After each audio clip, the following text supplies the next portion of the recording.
Heavy ready. Sounds louder in here. Oh.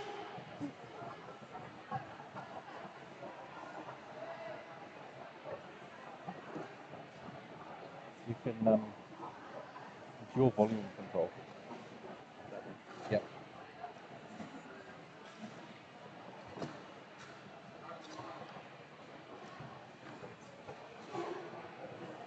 So we're live, are we? Yep, all ready to go. Okay, good afternoon everybody, and welcome to Taupo for our epic full-day triple header of roller derby. Of course, my name's Matt, otherwise known as White Guy. I'm here to MC today's games. That's alongside me, Colin and Lee from Roller Derby Streaming in June. Thanks to them, they've come all the way from Wellington to be able to stream these games out for you today. So thanks so much to Colin and Lee for coming in. Now, game one today, we'll be starting in just over a minute's time. The two A-teams. Salter City Steamrollers Motley Crue taking on Dunedin, the Gallo Lasses. Now, of course, last time these two teams met, well, it was a pretty close affair with the score really jumping around quite a bit. Dunedin would be leading, Motley Crue would be leading, back and forth. It was a tight game. Unfortunately for Motley Crue, Dunedin found a couple of points in the last term and took the win. Now, I'm not 100% familiar with Dunedin's lineup. From my understanding, they're pretty similar to what we played last year, but I can say that Motley Crue, on paper anyway, a much stronger side this afternoon. So it's going to be an interesting clash for sure. Now, this game's not the only one. The second game will be around about 2 o'clock. And we're going to see the Bonnie Ballers from Dunedin taking on the Runaways from Motley Crue, the B team, so to speak, from both leagues. And later on at 4 o'clock, we'll see some couple of development sides. And we'll see some newbie skaters, rookies coming out and showing us what they can do. So it'll be good to see them on the top line this afternoon. The teams just seem to be doing the last chance. We're handing over to the referees and getting this game underway. So if you are joining us today, welcome. And let's keep our fingers crossed we're in for one epic battle this afternoon. Now, if you are on the stream, let us know who you're tuning in from. Feel free to throw any cheek you like, whether it's to me, Colin, feel free. We can handle it.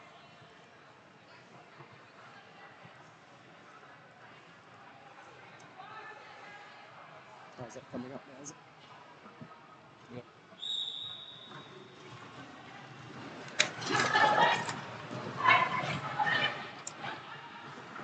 Alright, we're underway in Dunedin. Well, we're not mucking around. Straight out with Body Snatcher. Queen's lead, but hot on the heels is Grim Sleeper. So what are we going to see here? We're going to see a short hit and hook for the first turn, or are we going to run it? Let's see. Oh, getting the call. Bit late there. I think both jammers are going to score. So what did we end up with? It's like Body Snatcher. Well, it's going to be 2 to Dunedin, 3 to Motley Crue. So a bit of a late call off there by the Snatcher. That's all right. Plenty of time left to go in this game.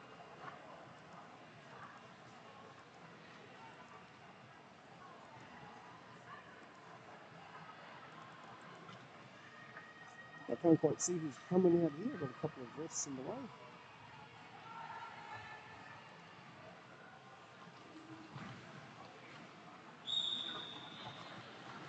So we're back underway with jam number 2.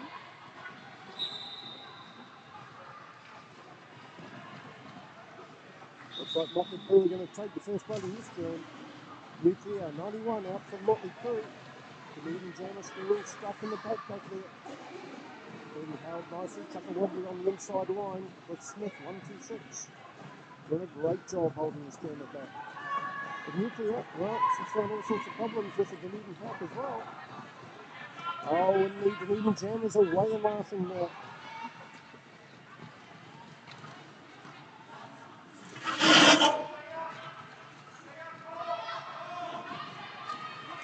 Also, there's Grievous Bodily Harm back up on the pack, trying to get a scoring run this time round for Dunedin. But Nuclear, well, she took that lead, but absolutely no luck getting through this wall at the moment. Both balls holding solid. Davis bodily harm throwing to the outside. No way through. Smith and Monster 199 holding strong. Bit of offense coming in here from Her Majesty number 10, but no way through for Nuclear at the moment. Oh, both these packs are just having no mercy on Nuclear Jammers. Nuclear trying the outside line, but still stuck in there. Foxy holding strong. And that's the end of the jam. So a really tough jam there for both jammers. The Yellow Lasses are going to get through with 4 points. So, and 4 all again. So a 1 point lead to Motley Crue. 2 jams in. Well, Crue, they're going to send out the captain. 333, ankle biter. You see the number of that jammer, Colin? Not count my glasses on.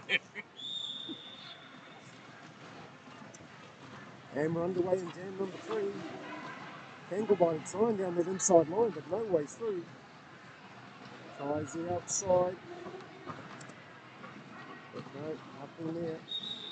Oh, it's away now. Border lead jam.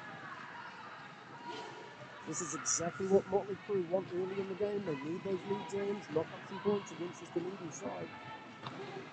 Tries that outside, but a solid wall of defence. No way through for Tanglebiter.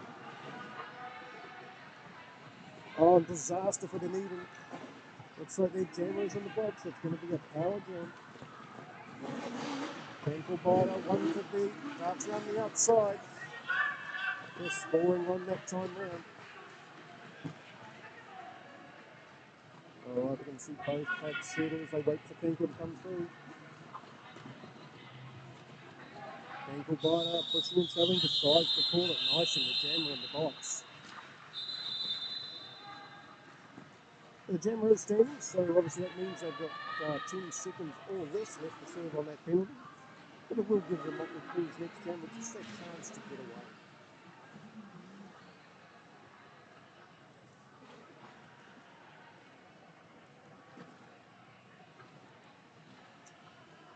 Did you see the number of the Dunedin jammer? No, I don't think the scoreboard did either.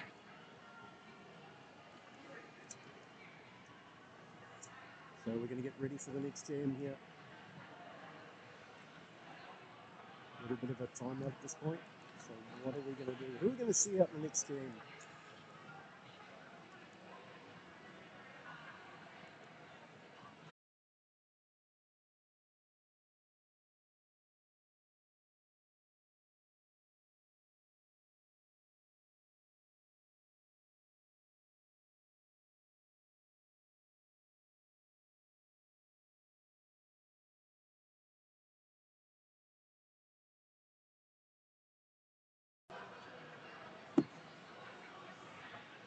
Looks like Motley Crue Bockers, they're up there ready to go.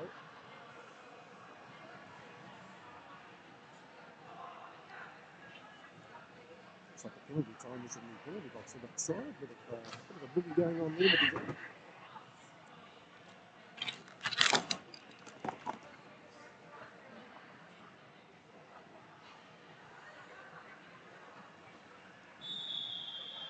Alright, here we go. So after 3 jams, it's 13 points to 6. Motley Crue just edging out a slight lead at the moment. And looks like we're back out there with the Grim Sleeper. Almost around the outside, but not quite. That door was shut. Dunedin jammer back in the battle now. Taking on that Motley Crue wall. Been knocking on the door, trying to find a way through. The Grim Sleeper having no luck with this cycle all the way back. It looks like Dunedin jammer won to beat Mozzarella. But it's Grim Sleeper that snuck around the outside and is playing lead for Motley Crue. Coming off the pack for a scoring round. All the way through, Dunedin holding strong, and their jammer is underway now. They're coming on the scoring run this time, but no, denied. That jam has been called off by the crew.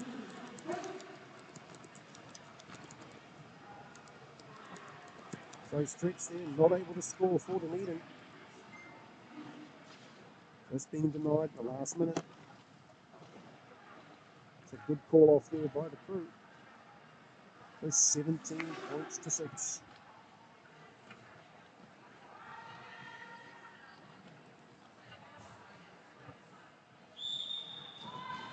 And run again, you can't deny that's Body Snatcher out there in the white green shorts. Going into battle for the Gallo Lasses. Pushing and shoving, but it's Nuclear 91. 3 and away, awarded lead. So been quite a clean game so far, not too many people in and out of the penalty boxes. Nuclear charging through, but an offence coming in here by Princess Di, number 12. And Nuclear calls.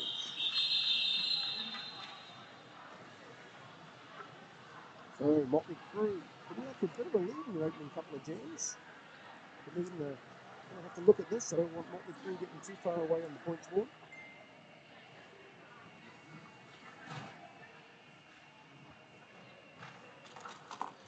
A little bit of a crowd settling up on the top stands above the benches here. Probably around 40 to 50 people there, so not too bad.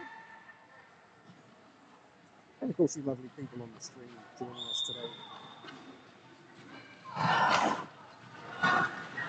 And we're back underway, and it's Handlebar, the captain, 33.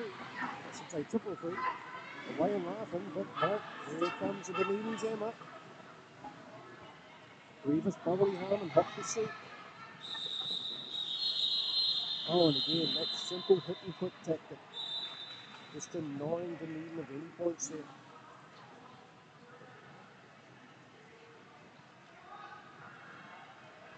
I have come away with some points in that one. I'll just go and wipe my glasses a bit. I'm watching something different, obviously. We're not going to waste any time. We're going to get straight back into it.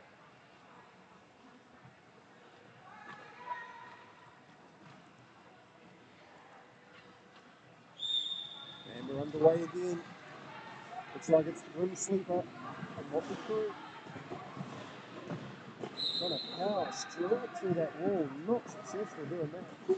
They have held strong. Tries the outside line. No, all down the inside and away for lead.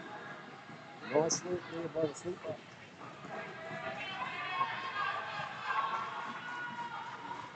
Danny DeVito also away for Dunedin. Oh, Grim Sleeper just charging into the pack and successfully through for 4. As DeVito gets smacked out over the sideline. It is away as well. With 4 points up on the board for Dunedin. The battle resumes through the start box. Grim Sleeper, I was going to call it.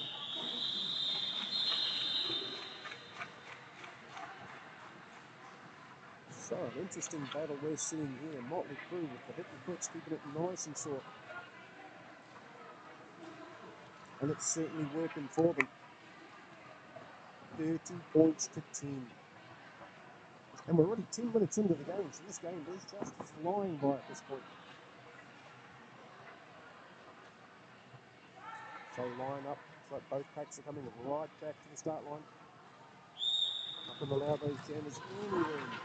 The Body Snatcher just screams up the inside, almost through, and it's a away Body Snatcher. But right behind is Nuclear, so both jammers right there with each other. Brady Body Snatcher with some edge of speed over Nuclear. The pack speeding up, making it difficult for these jammers to catch. Start to slow down as we come down to turn 3 and 4.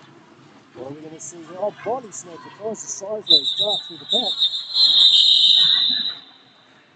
Pulls it. Did Nuclear steal a couple of points there? She seemed to be through part of the pack. But did she get up on the Dunedin pace? She has. It's 2 points to 2. So Dunedin just not quite catching a break here. But as we know in roller derby, a 20-point lead is absolutely nothing. One power jam, and that pendulum can swing right back to the other side. It looks like we're back out with Ankle Biter, the captain. And straight down the outside, no mucking around. Takes lead. Dunedin jammer out as well now. Revis bodily harm, taking up the jammer roll for Dunedin. Ankle scores for and says, that's it. You can call this one off and we'll start again. Well, a very quick hit and put there by Ankle Biter. Puts 3 points up on the board, because that's enough. Of course, that's all you have to do in roller derby, and it's great to see the 28-point jams and that sort of thing, but a few hit and puts to sneak that score up, jam by jam, and before you know it, you've got a nice little lead, which the crew are currently holding.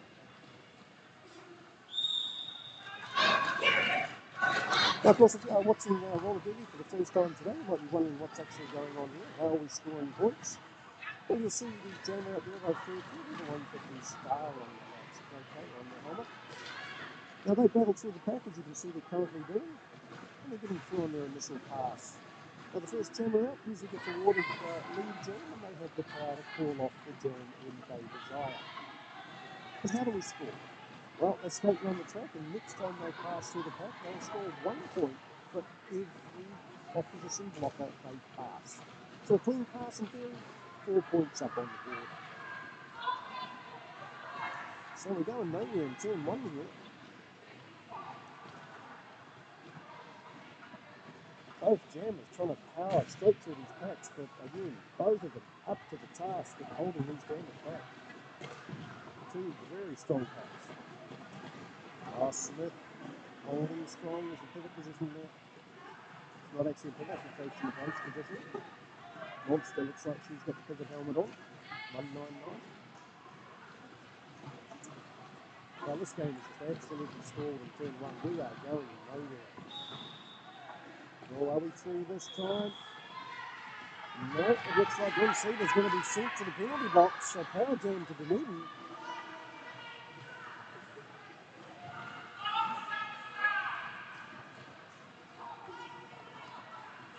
The Dunedin blockers really need to get in here and offer some offense to the jammer and get that jammer out.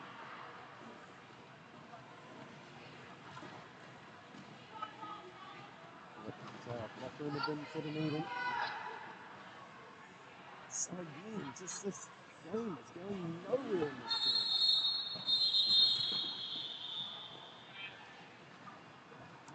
That's finally been called. Oh, tough jam there. Just absolute carnage in turn number 1. Jam is going nowhere.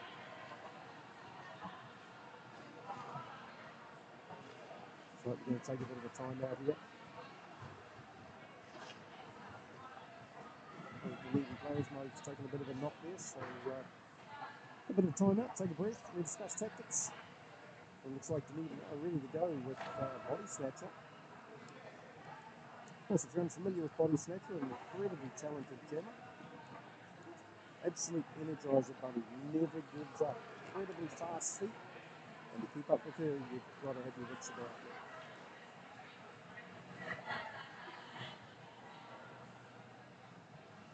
So we've got Princess Diamond over there lining up for Motley Crue.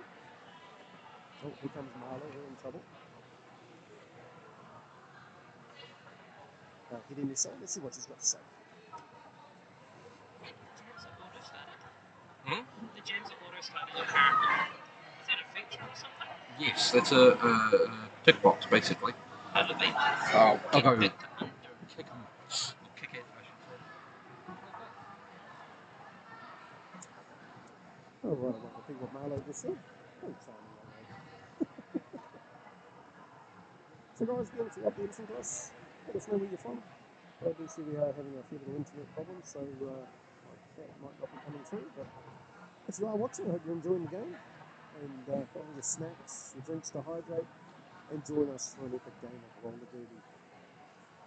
And if you're really keen, of course we have 3 games coming at you today.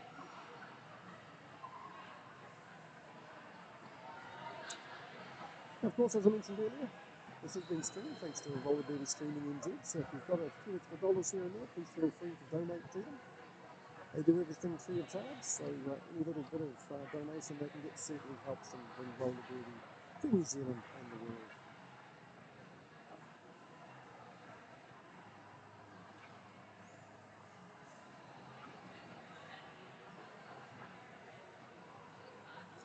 I don't think quite get time to run through the list, so we've got a bit of a break. We'll run through the player list for you. So for the Yellow Lashes today, we do have 06 Threat, 131 Clever Span, 191 Mars, 22 Foxy, 23 Knee Kappa, 247 Open Buffet, 281 Daddy DeVito, 363 Avenger, 46 Grievous Bodily Harm, 57 Body Snatcher, 73 Roughhouse Rosie, and 78 Lucia Lawless. For some Motley Crew today, we have 06 Mid-Slap, number 10 Her Majesty, 111 Siren, one of our young players that's just recently was over in France competing with our junior team, so that would be really good for her in our club.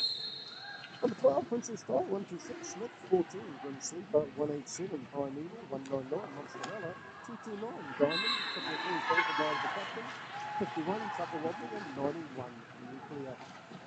So we're back underway after that break, and Body Snatcher is straight out, playing the lead.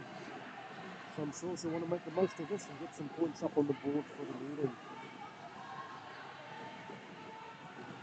Battling out with that strong tag, you can see Fine Evil, 187 in there. Probably one of the toughest blockers in New Zealand. Certainly going to hit hard and collide with Fine Evil. You know that, but too quick. Around the outside of Body Snatcher. 4 points on the board for the meeting.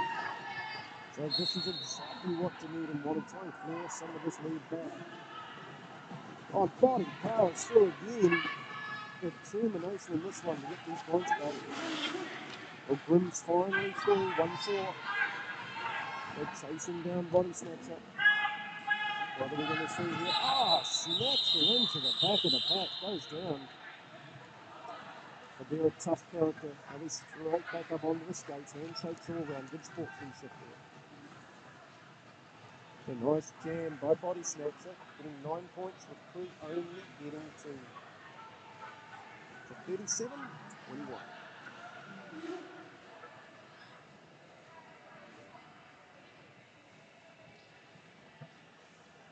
Looks like we're going to have 91 Nuclear coming back out for the Crew. A weapon of mass destruction, as we call it. It's going to be Dunedin again, stealing lead. Nice work by Dunedin. Grievous Bodily Harm. Powering through the Motley Crew pack.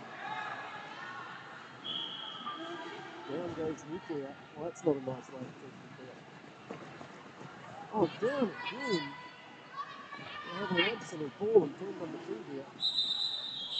Grievous Bodily Harm going to call it.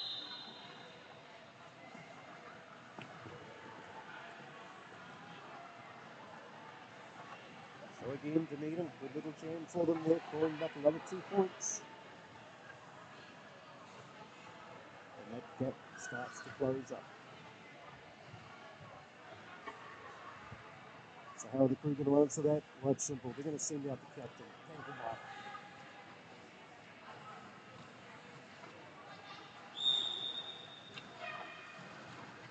Can't quite see the leading camera here. I think it may be Daddy DeVito by the look of it. Confirm when I can see that number. Yep, looks like it is Daddy DeVito. So again, both jammers in an epic battle against these solid packs. Ankle biter trying down the inside, tippy toes, gets away with it. It's a warded lead. So Cankle on the scoring pass this time through. Daddy DeVito still battling with that solid Motley Crew wall. Cankle tries to sneak down the outside, does so successfully. Nice work there by Canklebiter. Daddy DeVito still struggling to get through, a bit of offense coming in from the Dunedin pack. Canklebiter trying to find those holes in the wall. They've been brought to a halt in turn 1. This game at times proving very static. These walls are solid and the game just goes nowhere. Those jammers not giving up though, working incredibly hard trying to get through. There's 46 seconds left in this game. The Kangaroos are through with another 4 on the board. Daddy DeVito in a world of hurt down here. Oh, finally thrown away. Maybe choosing the penalty basket. But Daddy DeVito on the journey. The Kangaroos going to have enough of that. Balls the jam.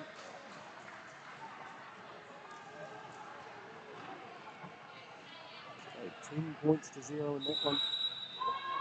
So that worked and even did clawing those points back. It's just been taken away in one jam here. Again, still a very, very close game.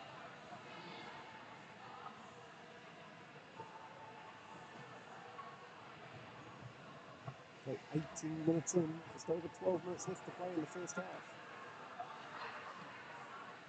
Oh, official review. Across the far side there. Talking some team tactics.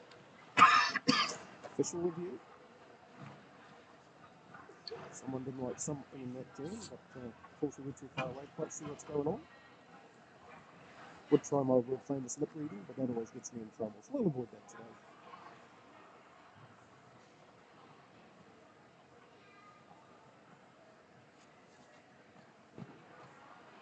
So I hope you're enjoying the game so far.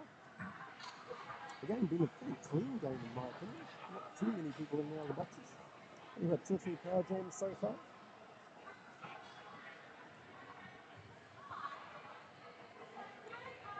Looks like Colin's having a bit of play with some of the replays for you.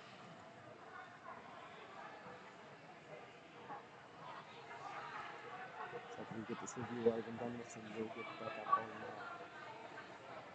back on the track and get some dirty action.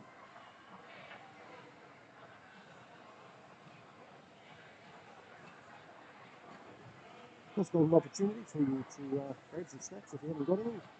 Grab that drink, hydrate.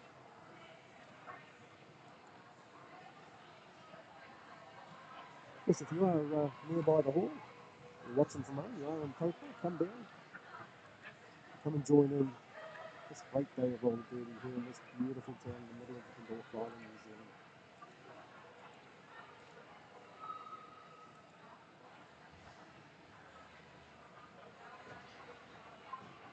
So a lot of discussion going on there.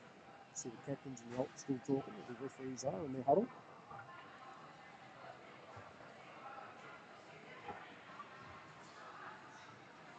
It's like our jam time is having an absolute ball in the middle of the track. Keeping everyone nice and entertained.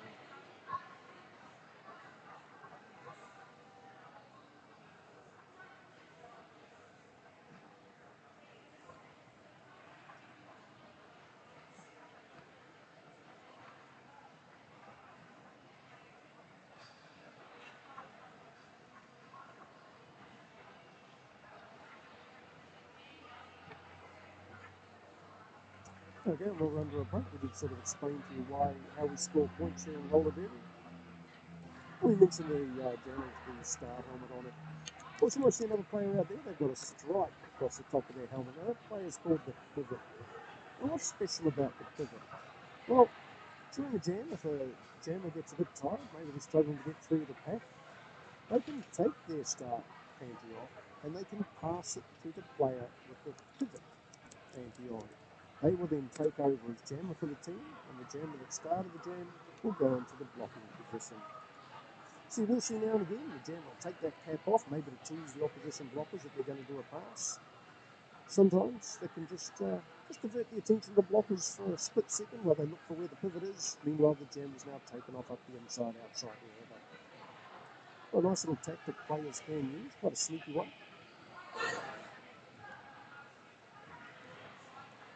It's certainly a good option if you are struggling to get through the pack.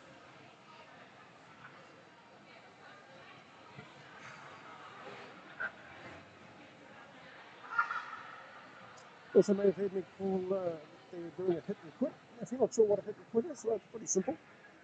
Basically, once the lead jam gets out, the other jammer is in hot pursuit. They get up to the pack, they pass as many players as they can and call it off before the other jammer can get in and score. So even if you get one, it's still denying the opposition team any points. That's just the way you tick the score. Right, we're away again. And Kanglebiter, well, they're in the box. Taking a nice rest. So it's a power jam for the Dunedin, and they put out the mighty body snatcher. Well, Body makes short work of the Motley Crew pack, away and laughing. And this is exactly what they need. Points on the board. The Dunedin coming, nice offence there, down the inside comes Body. And she is certainly going to snatch these points and stick them up on the board for the Dunedin. There we go, Kanglebiter enters the fray. Served the penalty, going to join the fight down here in turn number 4. Slams into the back of the pack, almost looked like there was going to be a penny pass to Monsterella there, but no. Body snatches it through again for another 4, so this is a good jam for the meeting. Kanglebiter, mid-air sidestep, what a beautiful set of skills. Oh, Monster goes down. But Kanko's finally thrown away for a scoring run this time around. Body up to 12. What are we going to see? We're going to call it protect. We're going to try for more. That's exactly what we see. Body snatcher calls it, protects those points, stops Motley Crew from scoring. So 12 points to 2 in that one. Nice jam for the meeting. So the Gallo Lass is heading back in that one. With just over 10 minutes to play. It is 14 points the difference now. Had stretched out to just over 20 at one stage. And we're underway again. It looks like Rim Sleeper 1-4 for the Crew. Almost through. Messy pack at the moment. Rim with 1 to beat. Foxy not able to stop. Fight commences down here in turn number 3 and 4. This Grievous bodily harm. The jammer for Dunedin. Slams into Diamond and Midslate. Pass looking nice and broken at the moment. Both jammers through. Oh, nice sidestep up the inside by Rim Sleeper. Takes another 4 points and says, thank you, I'm out of here. Grievous bodily harm up on the back of the pack. Tries the outside line. Tries to tip the toe. Motley Crew. Princess Thigh bracing. Diamond, the outside bum. It's just brought Grievous bodily harm to an absolute halt. But Sleeper through, away. So we've seen a real seesaw in the jams here. We saw the last jam, Dunedin taking it to Motley Crew. And now we've come out, and Rim Sleeper is taking it to the Dunedin.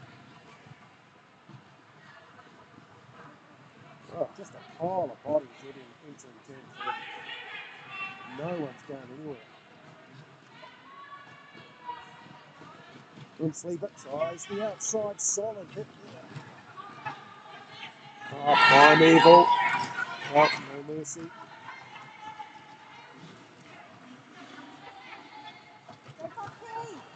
And it's Foxy that's now got the jammer cap on. Trying to power through Princess. Oh, but finds a gap on the outside. Rim Sleeper thrown away as well. Well, Dunedin had to work hard on that one. Probably one of the biggest jams of the afternoon, 16 points. So nice work there from Motley Crew. Looks like Foxy stole 4 points in that one. Good work. Heidi ho. Heidi ho. Is there, we're all just wishing we could hear you. Is there any way that we can have live commentation for game 3? Is there any, like, I don't know the... We could have hooked up to both. Oh, could it just not be possible? Yeah, it sort of sucks. We tried to hook up to both. We just couldn't be able to. Really sucks. I guess, but if it was just the... Just live, just commentation for the stadium, and surely we can watch that one together. Yeah, it doesn't But always come no, up. I know. I mean, it's Yeah. normally pretty good even in the stadium, isn't it? Just trying. Yeah, it's a bit disappointing. I know. You have to watch the game. You watch it.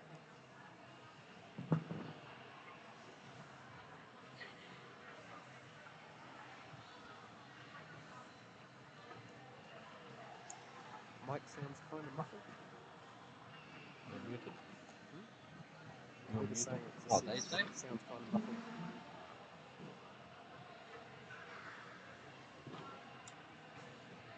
So Mike sounds kind of muffled. Hopefully with a slight tweak here, it can sound better for you. If it does come through a little bit clearer, just let us know. Give us a thumbs up.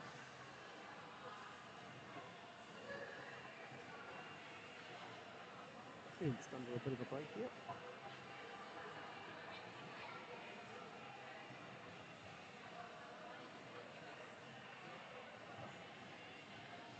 So 65 points to 39.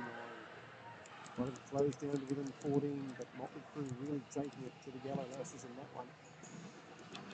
Clawing that lead out again.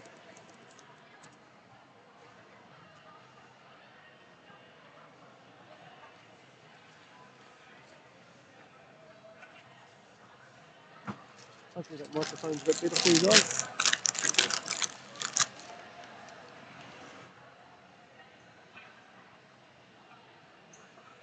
Probably it's getting a bit late outside here. It's all a little clearer.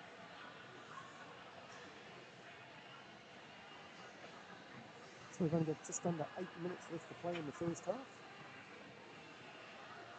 The Yellow Lasses versus the Motley Crew.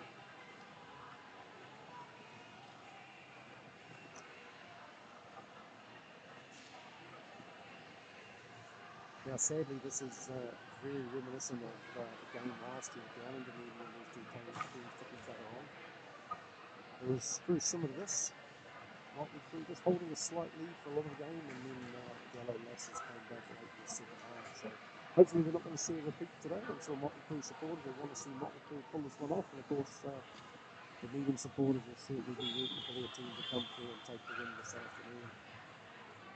Those teams, if they want to win this one, well, they've certainly got a lot of work to do ahead of them here.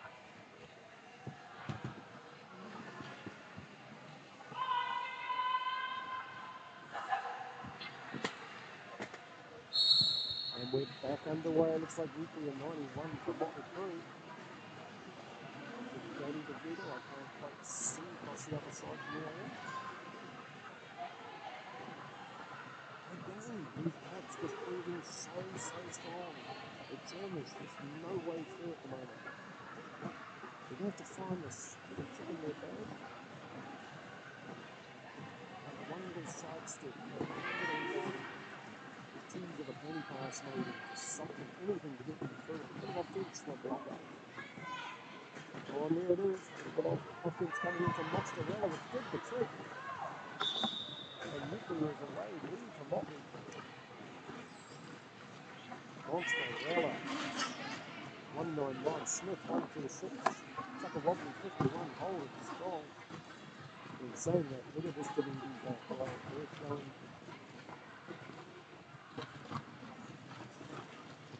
They're certainly showing nuclear no mercy either. Stuck in the wall at the moment. Coach is glued in.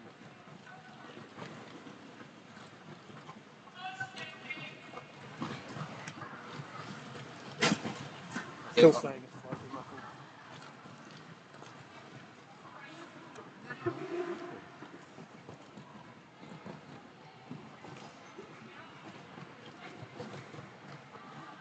Saying background noise is clearer than the commentary. Oh, dear. That's often unfortunate.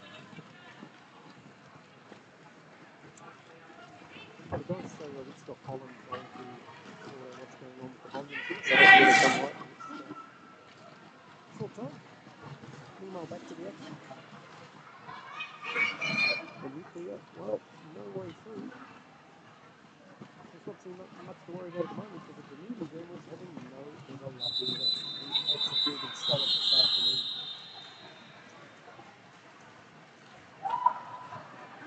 Of course, that's the end of the game. We're up to 72 points to 39. So Motley Cruz has taken away a few valuable points in those last couple of games. But they've sent out Body Snatcher. And we know what their job is going to be. Put points on the board.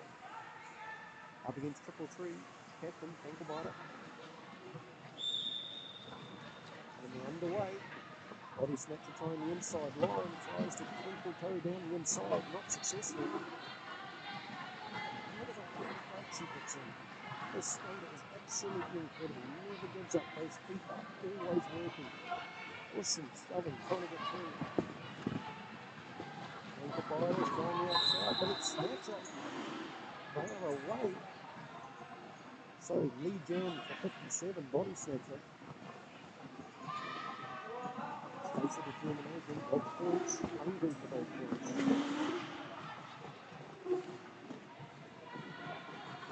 Oh, darts up the inside. Nice turn of speed there from Body Snatcher. 4 points on the board for the lead. Ankle biter having no luck. This wall of white is just showing no mercy. Slaps her out over the sideline. Ankle's got a work cut out in this one. The Body Snatcher there through again. Another 4 points on the board. Body Snatcher. Oh, that inside line almost through. Not quite. Just a couple of wheels out over the sideline there. High fives all around. Always good to see that good sportsmanship out there.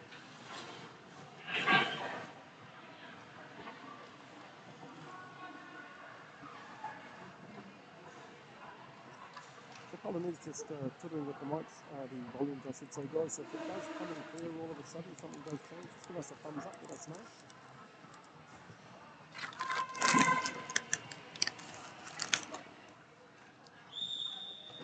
And we're underway again. So we've got number 1 Ben Sleeper out there for the call. And that outside line, not successful. First to lead in the game, through for lead. It's grievous bodily harm coming up on the pack on a scoring run. Right, I thought the ball would be wide open there, almost straight through, but is away. Well, maybe thought they were done for a tap, but no, continued on. One nice little hit and quit there by the Needy, 4 points on the board. There's under 3 minutes left to play in this first half. The 72 to 54 to leading.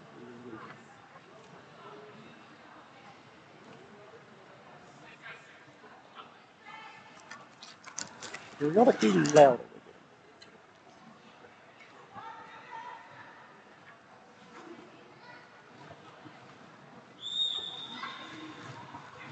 And we're underway. We haven't gone far off the start line here. Nuclear pushing and shoving at the front of the pack. No way through. Dunedin holding strong for this pack starting to stretch. Edging going on. Gets drawn out much longer and they will have to release. And the pack closes up again, so that's good for Dunedin. Diamond 229 coming in with a bit of offence, trying to get the clear out. Not successful. Nuclear just cannot find a way through, but at the same time, neither can the Dunedin runner. Oh, that worked a treat. Diamond covering. Nuclear through the inside for a return.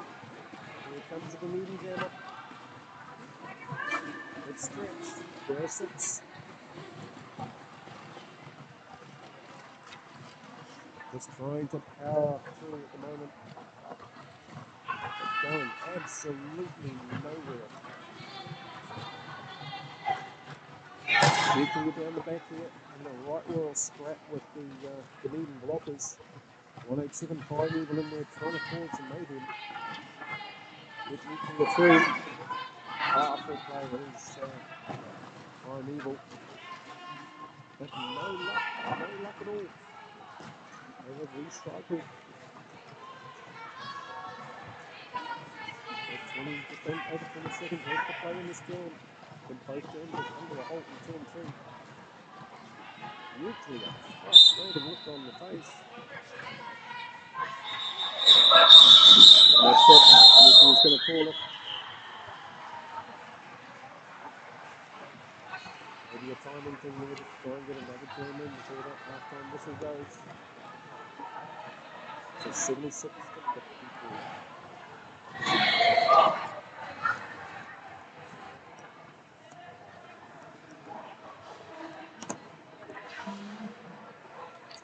Collins on the wall, sets up on next to me trying to sort out position. Again, guys, every time it does come in clear, things just let us know.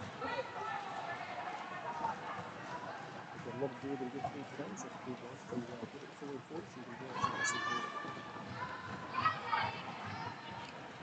That's if you want to listen to the game and this. And Smith recycling. Eddie DeVito all the way back to 2 and 4. But it's Banker by 3 for lead. And then up on the back of the pack, looking to score this time through. That's a sneak on the outside, but the door was closed. No way through for Banker by 3.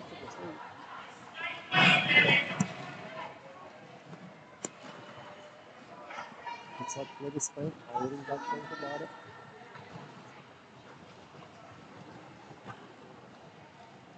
Nice work. Nowhere to go at the moment. Eddie DeVito still battling it out with the Motley Crue wall.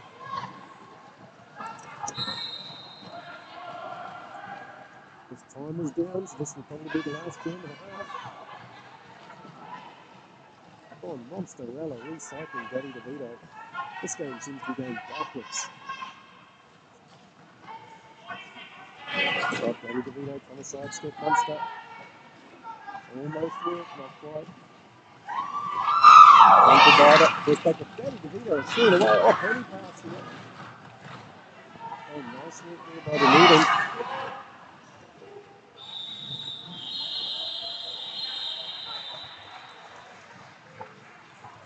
Oh, that's it. A tough final jam for the game. That game really went nowhere. But we're going to go into intermission. It's going to be 80 points to 53. Motley Crue leading it here in Taupo this afternoon. So it's a great first half, especially in my opinion. I think it's been a really solid game of derby. Quite a clean game, but came in the people going to penalty box. So we're going to take a little bit of a break between the half, guys. Hopefully we can just get this microphone sorted out, get a bit clearer for you, and we'll see you back really soon. See you soon.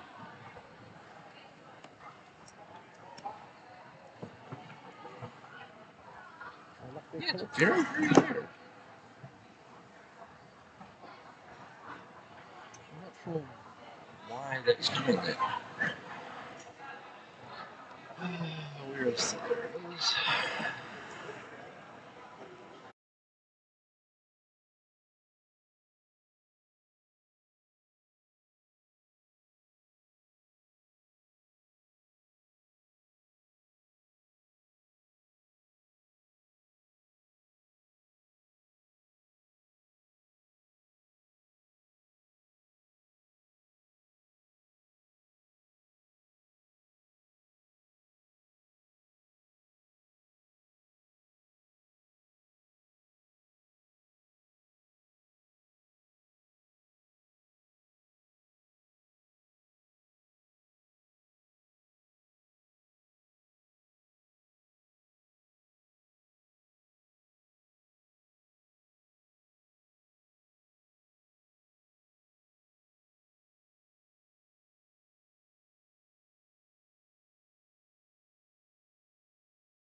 Oh, we're going to have one together, huh?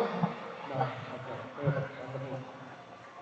So if you enjoy it again, yeah, of course, you know, the rest we're going on today, you know, depending on what's in your pocket, you might buy a raffle ticket.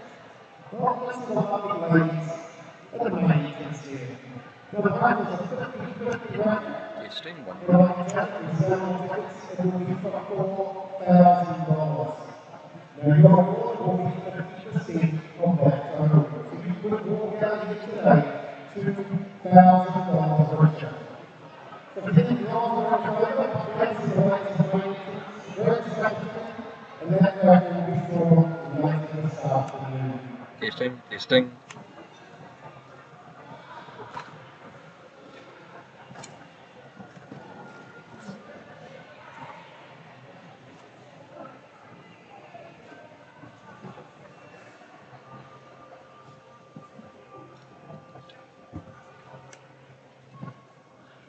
Testing, testing.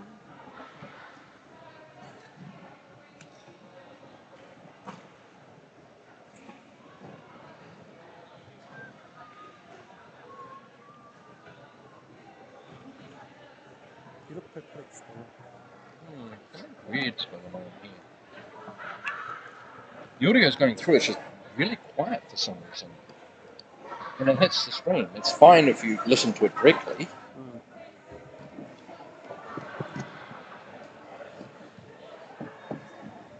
Colin, I've got the wrong headphones. I've got your headphones. So you're hearing all of this? No, I'm just not able to connect to my phone. You want me to bring that up in a minute? Yes, please. Okay.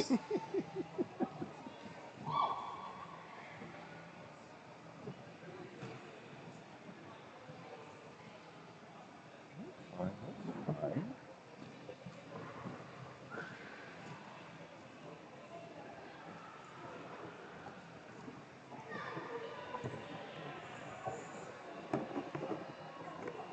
Second break here. Right, we'll turn it down first.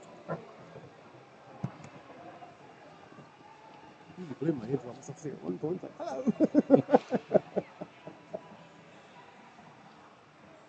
Testing, 1, 2, 1, 2.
How many people have we had joining?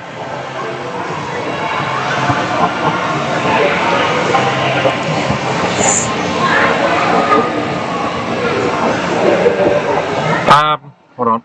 That's right.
Okay, that should hopefully have this audio fixed. How does that sound to everybody?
Alrighty, and we are back. Ready for the second half. The Gallo Lasses versus the Motley Crew. Now hopefully we've sorted out our technical problems and you can hear us loud and clear now. Not sure if that's a good thing or a bad thing, but I guess time will tell. So we're 80 points to 53, half-time score. And again, just seconds away from getting into jam 1 of half number 2. Now, of course, the score, certainly nowhere near a winning score at the moment. This is still anyone's game, and it looks like Dunedin are going to lead out with the one and only Body Snatcher. What can they do for their team? Kankelbiter sitting in the box, so a power start to Dunedin for the second half. So they need to jump at this opportunity and rack some points up on the board and close this score down. I'm sure the Dunedin fans will certainly be rooting for this to happen. So again, guys, if you can hear us out there in Streamland, give us a thumbs up if we're coming in a bit clearer, a bit louder. And of course, thank you for joining us today. Now against Roller Derby Streaming NZ that's making this possible to stream these games today, so a very big thank you to them for coming up from Wellington. And of course, if you've got a little bit of extra money here and there, feel free to donate to them. They can certainly do with any help they can get. Awesome couple bringing Derby to New Zealand and the world. So Body Snatcher, no mucking around, straight into it. It claims lead. Kankel can do nothing but sit in the box and watch. So some offense nearly needs to come in here. Body Snatcher, oh, nice footwork down the inside line. 4 points up on the board, but here comes Kankel into the fight.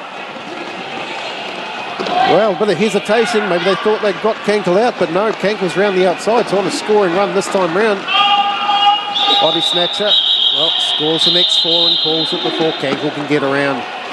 Nice tactical call off there by Body Snatcher, and a great start to the second half for the Gallo Lasses.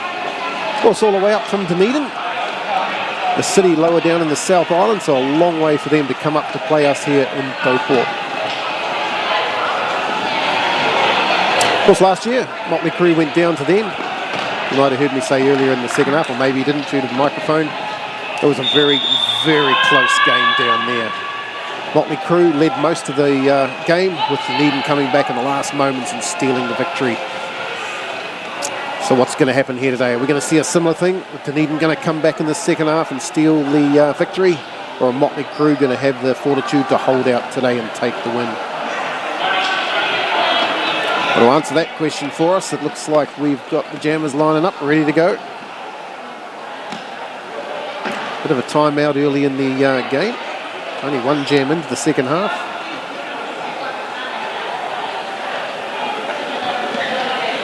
You see Marlowe over there, our head NSO, barking orders at everybody. Their favourite thing to do. Certainly barks a few at me from time to time, but we take it with a grain of salt. Looks like we've got grievous bodily harm coming up for Dunedin in the jammer cap, and Grim Sleeper for the Motley Crue. Was Grim Sleeper cameoing for Motley Crue this year? Will be going across to Australia later in the year with us. Normally plays for BCR down in the Hawke's Bay, but certainly a very welcome addition to the Motley Crue lineup. Very, very good jammer, and certainly if you know her, well, one heck of a sidestep.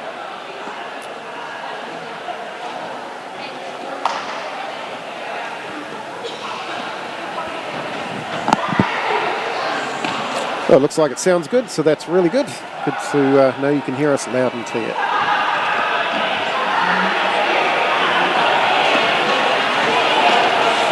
Now, in case you did miss it, due to the microphone issues in the first half, this is only the first of 3 games today. This is Motley Crue versus the Gallo Lasses. Around about 2 o'clock, we will be getting on with our second game, which is going to be the Bonnie Lasses up against the Runaways from SCSR. Then later in the day, around 4 o'clock-ish, somewhere around there, we will be having 2 development sides taking each other on. There's quite a mix of players. We've got a main group from Motley Crue, and of course a main group from Dunedin, but we've also got players coming in from BCR, Ardle up in Auckland, I believe HRG in Hamilton, and Moana in Mount Maunganui are also supplying some of these development players today. So that's going to be a really cool game to watch around 4 o'clock. See what these newbies can do. Get out there and try their skills in this fantastic game of roller derby. So we're back underway, and it's grievous bodily harm trying to power down that inside line, attempting to run over Monsterella, 199. Monsterella up to the task though. Well, it's a real power struggle going on in turn number 1. Got away, no Monster holding. And grievous bodily harm, 46 is away. So lead jam for Dunedin. But here comes Grim.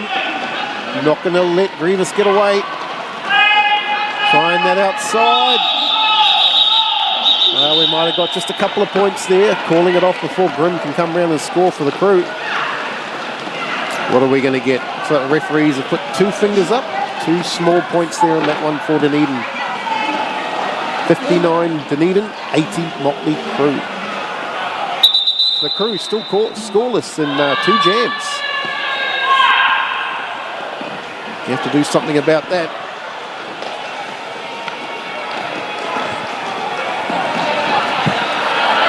Well, it looks like we might be having an official review here. Somebody's unhappy.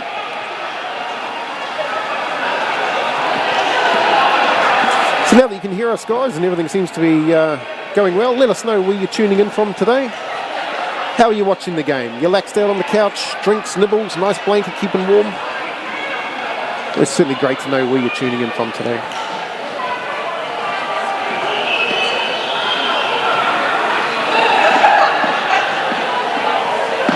Of course, here in New Zealand, if you are tuning in from overseas, it's getting towards the end of winter. We're only a day or so away now from spring, the 1st of September. And things will start warming up for us here in the beautiful North Island of New Zealand. We'll have to look at snack time shortly. Had nothing since I left home at about 9 o'clock this morning, because we come from Rotorua, which is now north. It's where the Motley Crew team, the Sulphur City Steamrollers, are actually based. Of course, in Rotorua, we do have a little bit of trouble trying to get halls booked. A lot of our halls are taken up with basketball up there, so it can be a little difficult for us to get time in our event centre. So we come now south to Taupo, which is a little bit more available.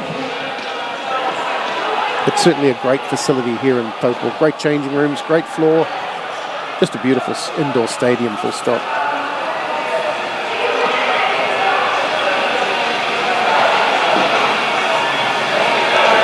Of course, the inaugural regional rumble was actually held here, won of course by the Bay of Plenty team, 2nd place Wellington. Certainly an epic final. That was right back in was it 2020 or 2021, Colin? 21, I think, wasn't it? 2020? 2020 or 2021 anyway. That was certainly a great 2-day tournament here in Taupo.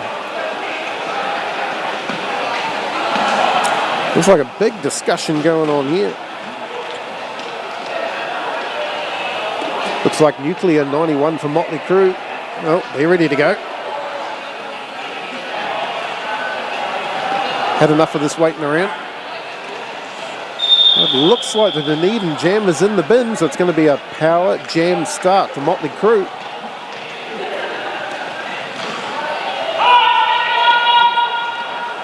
So Motley Crew scoreless so far in the second half. Good chance to get some points on the board here.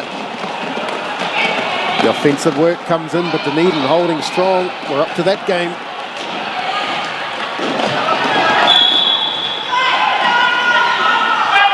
Oh, disaster. That is not what the Crew wanted. Power jam start. Lear is in the bin. Nuclear. So that releases grievous bodily harm. So out on track, trying to fight through this solid Motley Crew wall. Bit of offence coming in from the Dunedin pack. Just trying to brush those Motley Crew blockers aside and get Grievous through. Here comes Nuclear, back in the battle for Motley Crew. They've seen Nuclear coming. They've walled up. Foxy up the front there, just trying to annoy Princess Di, number 12. But both jammers, once again, we saw this in the first half, coming to an absolute halt. No way through. These jammers have got to find something in their bag of tricks to get through. Revis bodily harm. Just having a look, surveying the situation. What's the best way through? Takes a huge tumble over the sideline, almost takes a referee. And here we go, both jammers being recycled all the way, almost back in the start box. Right, how do we get through? Where's the hold? I almost thought Revis is through then, but no, tipped out over the inside line. Well, just 10 seconds left to go. I don't think we're going to get through here. It's going to stay stationary in turn number 1. You got to feel for the jammers. You really have to. Oh, Princess Di goes down. Has a bit of a giggle about it. Good to see. You really have to feel for the jammers in a jam like that. Working hard and going absolutely nowhere. But of course, at the same time, you've got to take your hat off to the blockers. Incredible effort put in by those blockers to hold these jammers back.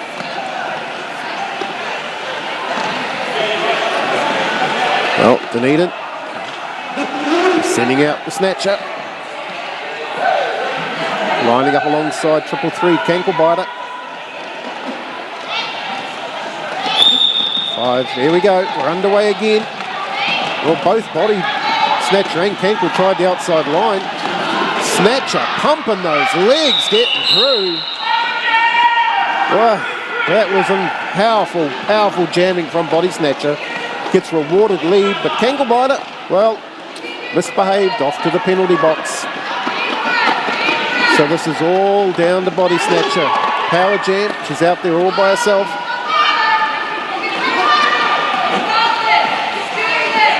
They're coming up on the pack now. We're going to see a little bit of offensive play by the Dunedin pack. Holding Smith back there, goating Smith right down the back of the pack. Monster will have to release. And body snatcher, another 4 points up on the board. He's coming round for more.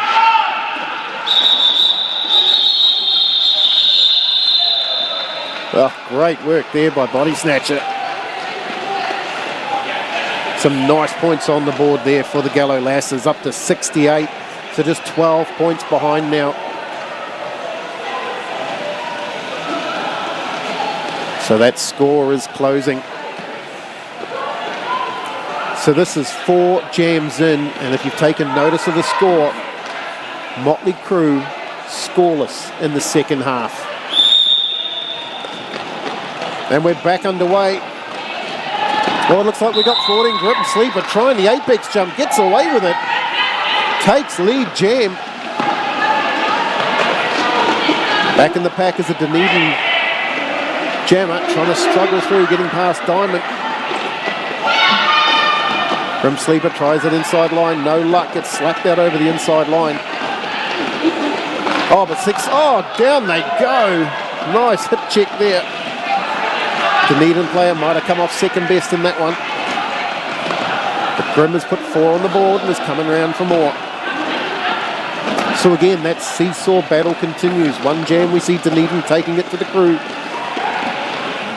And then next jam, Motley takes it to Dunedin.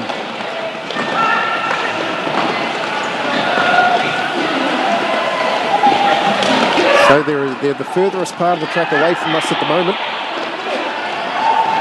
Grim's come to a halt. You can see Princess Di in there trying to cause all sorts of problems, but Dunedin holding strong. And we've come to a halt in turn number 1. Well, these jammers are trying everything to get through. Certainly very interesting roller derby to watch at the moment. Oh, trying to steamroll 187 Primeval, I should say. You really need to outsmart Primeval. You need to use those fast feet and get round.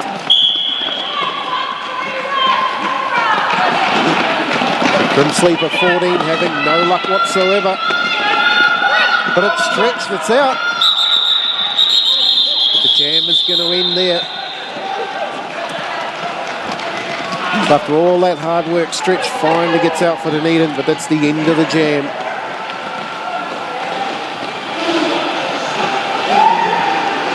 So Motley Crew throwing 8 points on the board in that one, 88-68. A nice 20-point buffer at this point.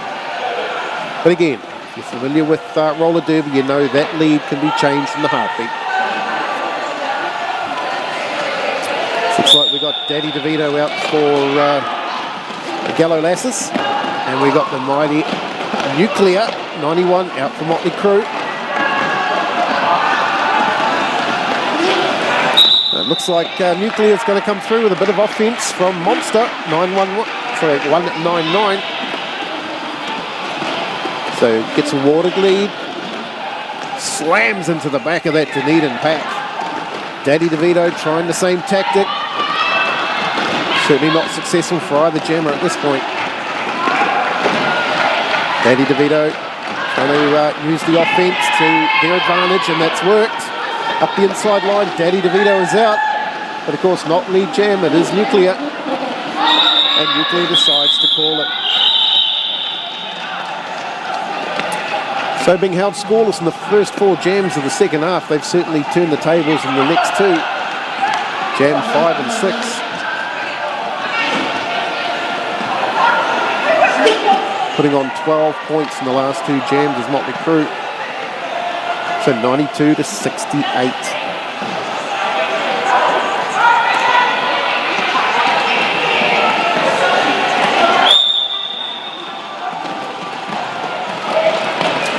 And we're back underway. Looks like it's the mighty Canklebiter out there, 333, and is going to get through for lead.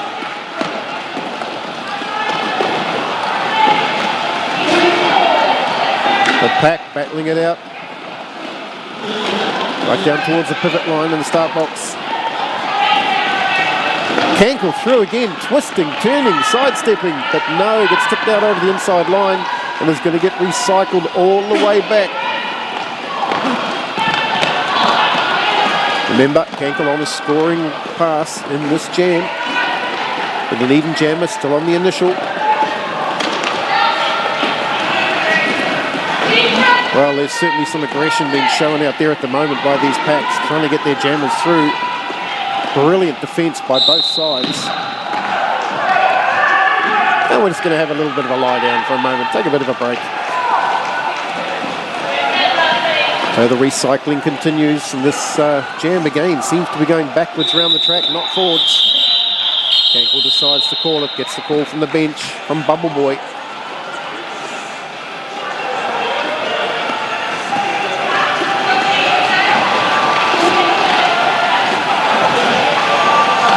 So a low scoring affair that one, just 4 points from the Crew. So the Crew over the last 3 jams have held Dunedin scoreless, but we're going to send out Body Snatcher. Body Snatcher proving successful for Dunedin.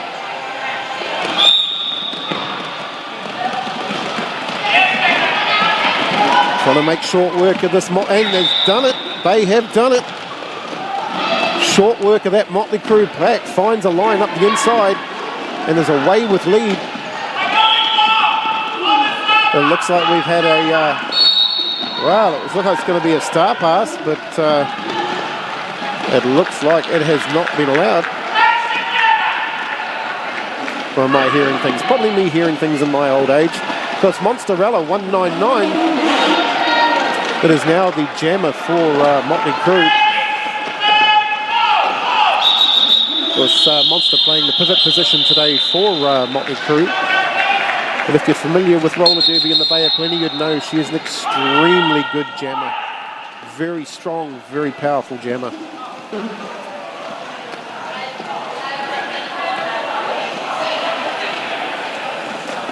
So there we go, 4-all in that one. And Motley Crew have finally broken the Hundy. So we're 13 minutes into the second half, just 17 minutes left to play, and we're 100 points to 72. Again, still plenty of time. Dunedin can definitely claw back this score, take the win.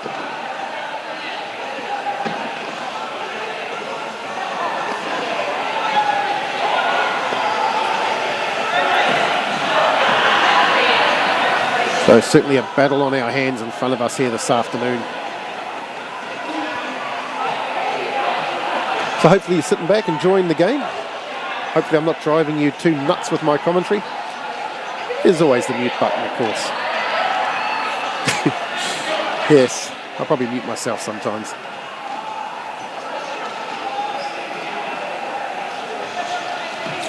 So we're just taking a bit of a time out here. Dunedin probably wanting to rejig a few things. Let's see what they're going to come out with. Looks like Daddy DeVito is going to come out in the jammer roll for Dunedin. Motley Crew, well, they're going to send out the captain, Kanklebiter.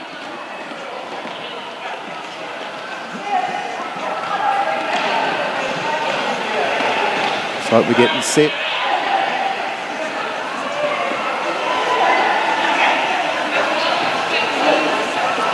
But both packs sitting down towards the pivot line at this point. It gives the jammers a bit of space to move.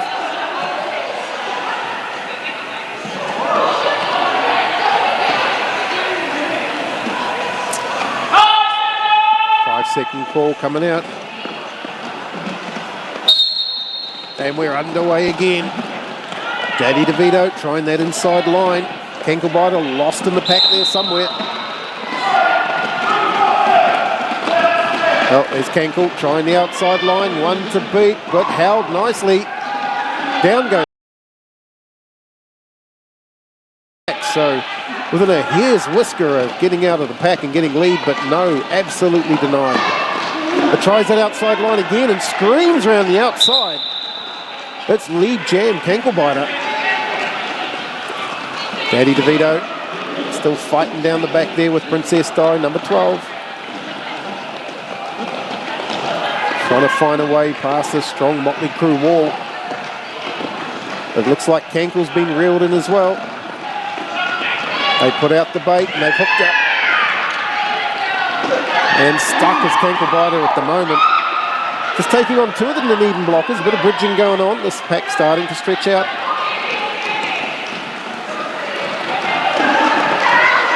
Kankle coming through.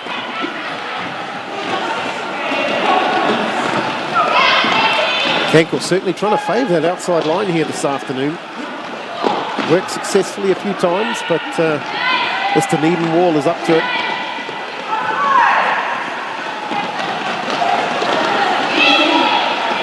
Princess Di, number 12, having a ball down the back there with the Dunedin jammer. So we've got a defence coming through.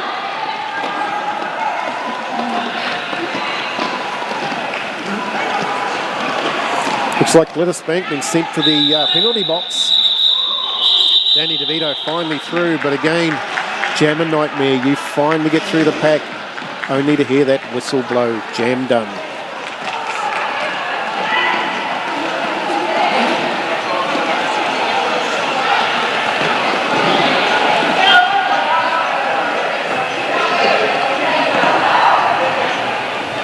The pack's back out on track, ready for the next jam.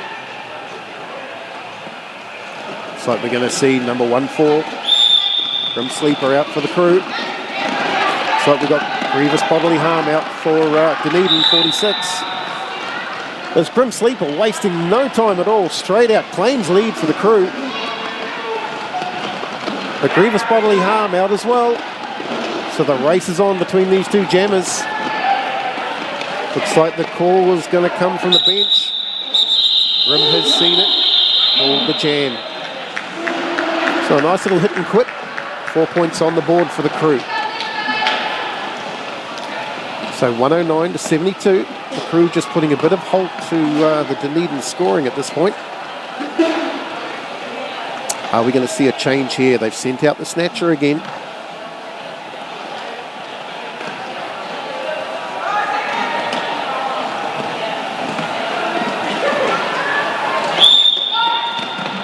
And we're away. Oh, disaster for Dunedin. They left the door open. Someone didn't put the deadlock up. Nuclear is threw away for lead, but here comes Body Snatcher. Those distinctive green shorts. You can see her anywhere in the pack. And, Body Snatcher coming in backwards, just trying to get the hits past as many players as she could. And successful. Great move there by Body Snatcher. Sneaking 2 short points. Of course, that's all you need to do in roller derby. You don't have to get the whole body pass. As long as you can just get your hips past, you will score a point. So great work there by Body Snatcher. All right, the pack's fighting. We're underway again. Cankle Biter with the big shoulder charge. Almost through. Unfortunately, gets recycled all the way to the back of the pack. Meanwhile, up the front, we have the Motley Crue Wall holding the Dunedin Jammer. You can see Chuck a Wobbly in there. Monsterella, 199. Nice, strong pack. Which can't take anything away from the Dunedin Wall. They are holding Cankle strong at the moment. Are we going to see a panty pass from the Dunedin Jammer? Pushing against a concrete wall at the moment. In fact, going backwards. So these packs again this afternoon proving incredibly strong. These jammers are really having to work to get through. No easy way through this afternoon. You want some points? You're going to have to work for it. Cankle Biter. Behind the outside line this time. Again, a nice clean game this afternoon. Oh, and finally, round the outside comes the Dunedin Jammer. A minute 20 into the jam, we finally have a lead. And it's Stretch, 0-6. Coming up on a scoring run. Behind the outside, trying to get round 1-2-6, Smith. Smith gets nice and low. We've had a star pass, but to no avail.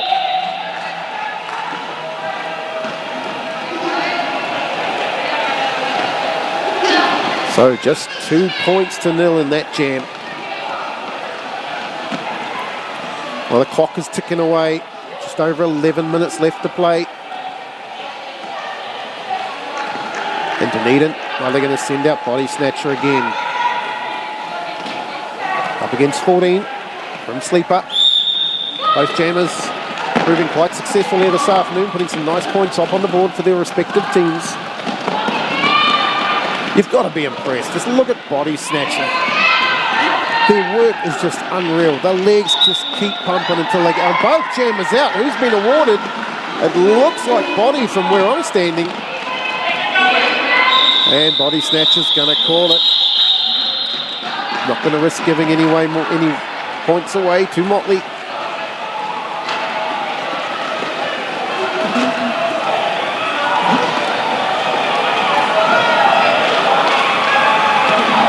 So, 111 to 76. Motley Crue, 10 minutes to go, leading the way. So what's Dunedin got left in the tank? What can they pull out here? So Nuclear, 91, back out for the Crew. Took grievous bodily harm for Dunedin. I can't quite see for the refs from where I'm sitting. But it's Nuclear, 91 out for lead. And a comeback round on a scoring run.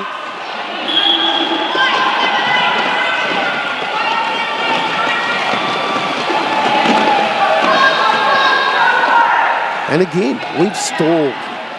These packs again just proving incredibly strong. These jammers are having to work for every inch of track. There are going to be some tired jammers after this game.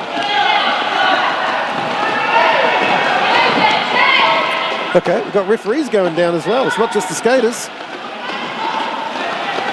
The referee's trying to get in on the action here, but it's Nuclear through again.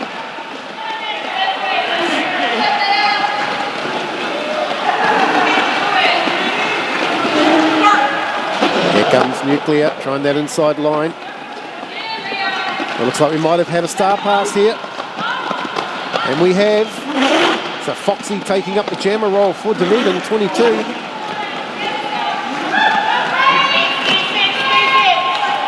Looks like, yep, Nuclear gives the ref the signal. That's enough. We're done. So 7 points to 0 in that. Dunedin held scoreless again. So 118 to 76. Well, the Motley Crew fans, they'll be biting their nails. The Dunedin fans, exactly the same.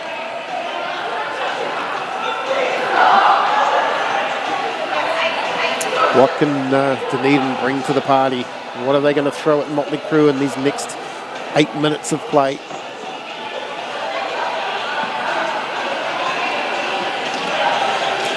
So a lot of low-scoring jams today. I think one of the biggest jams we've seen is around 16 points. So no huge blowout jams in this game. So a very tight, tactical, and certainly a tough day at the office for our jammers. Of course, a couple of the standout jammers today has probably been Body Snatcher. Really powering through the pack, trying to get some points through for their team. And of course, Grim Sleeper, certainly getting that sidestep into play and getting out and getting a number of leads through today's game. Well, there we go. That's vintage Body Snatcher, having a bit of a dance down there in the start box with the jam timer. One thing you've got to love about roller derby, it's always in good fun.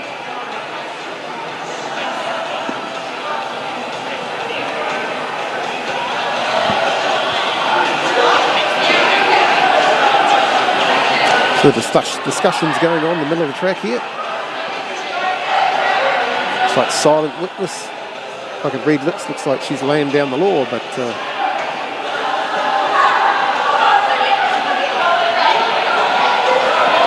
a silent witness, one of the head referee here today, and is the head referee for the Sulphur City Steamroller Club as well.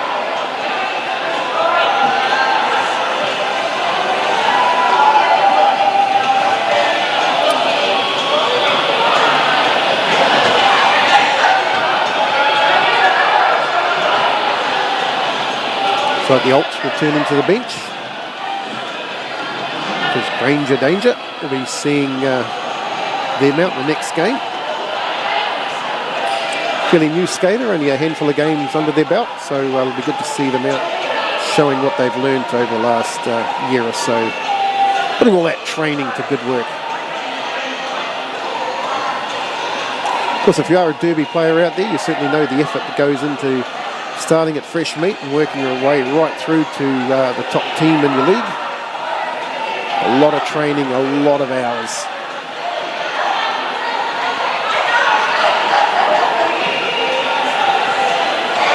Yeah, we're all having a bit of fun over the back there.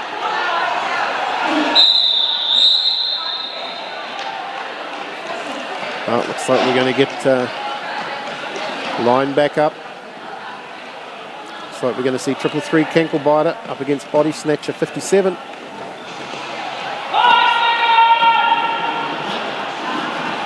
The Snatcher really needs to take it to the Cankle here. And that's exactly what they are doing. Trying that inside line. Trying to power through his Body Snatcher. But both packs bunched at the moment. No way through for these jammers. Body Snatcher goes down. So does Cankle. Being recycled right to the back. Oh, and a nice little sidestep there by Body Snatcher, followed up by a second one and through for lead. The footwork of this player is incredible. They certainly are an awesome jammer to watch. But not successful this time. Diamond recycling Snatcher back. Well, there's been a panty pass. And it's the mighty Princess Di, number 12. But it's going to be called. Not going to allow Princess Di to get in on this party. That's all Body Snatcher in this one.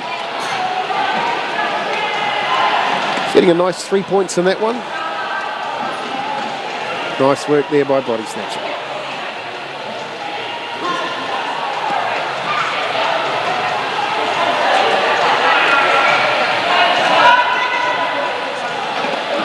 So 118-79. We've got just under 7 minutes left to play. Looks like we've got Daddy DeVito out there for Dunedin, Yellow Lasses. But it's Grim Sleeper. She's found a way up the inside line, and they are away and laughing. Lead jam awarded. Oh, a nice little jump over the apex there. 4 points. It's always exciting to watch the jammers do an apex jump, because we all know it's a high-risk manoeuvre, but it's high rewards at the same time. Finally, Daddy DeVito, 281 out for Dunedin.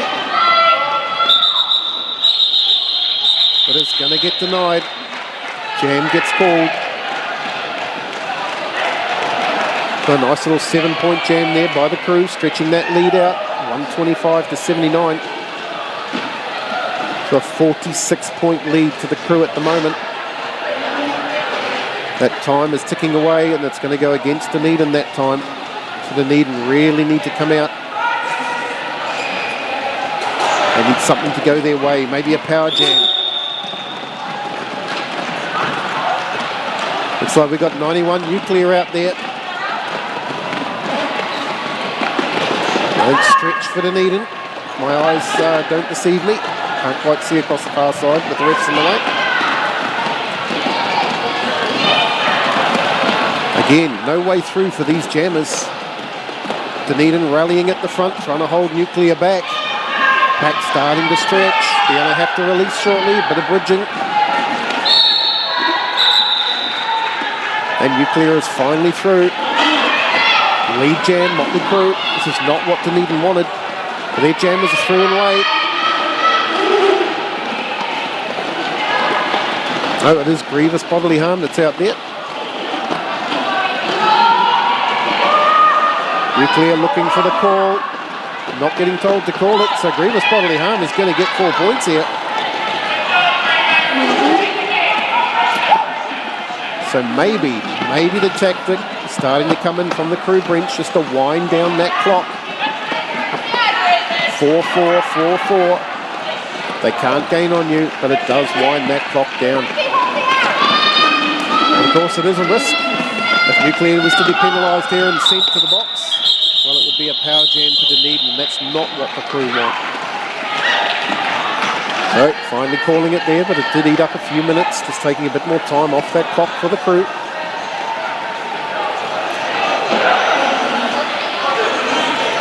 So 136-81, 11 points to 8 in that jam.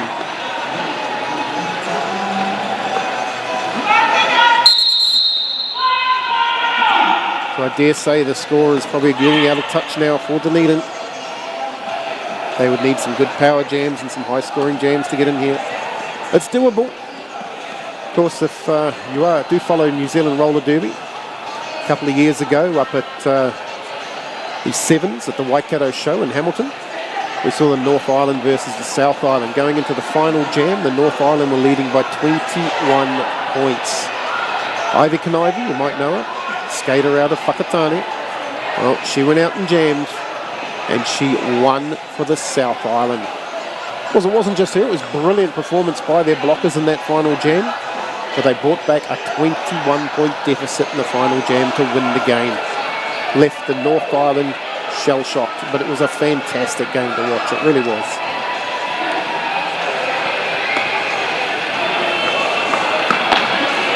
So just under 4 left. We're currently doing around 139, 20-2. And remember, the next game will be at 2 o'clock. That'll be the next game coming at you, which is basically the B team of the two teams. So for the Motley Crew, we'll be seeing the Runaways. And of course, for Dunedin, we'll be seeing the Bonnie Brawlers.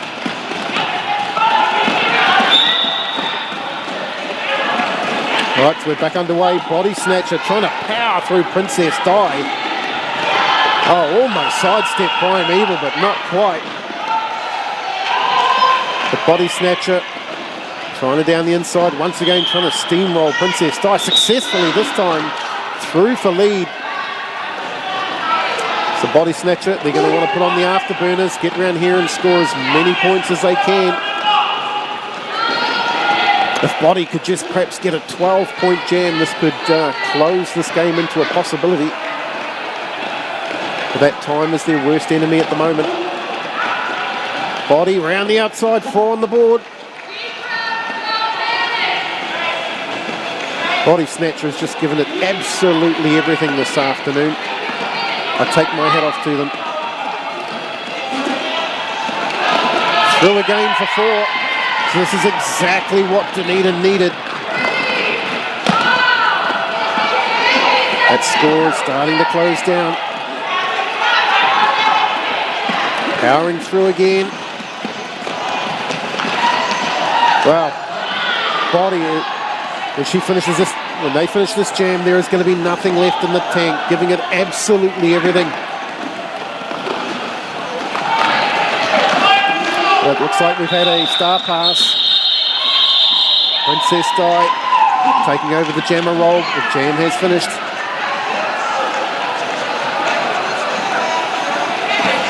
So that is exactly what Dunedin needed. A nice 11-point little jam.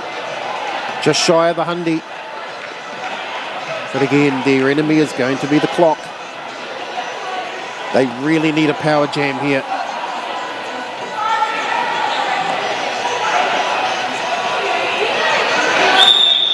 Unfortunately, that score might just be a little bit too far.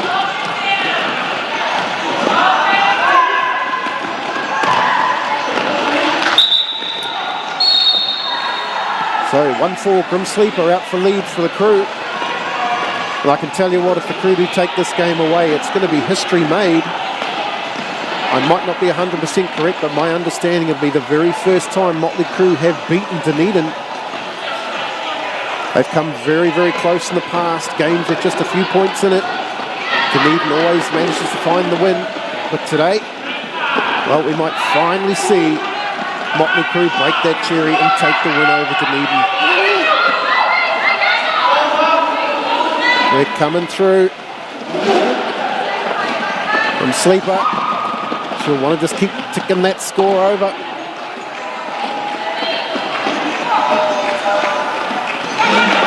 Trying up the inside line, goes to ground. Oh, but look at that, the line's open.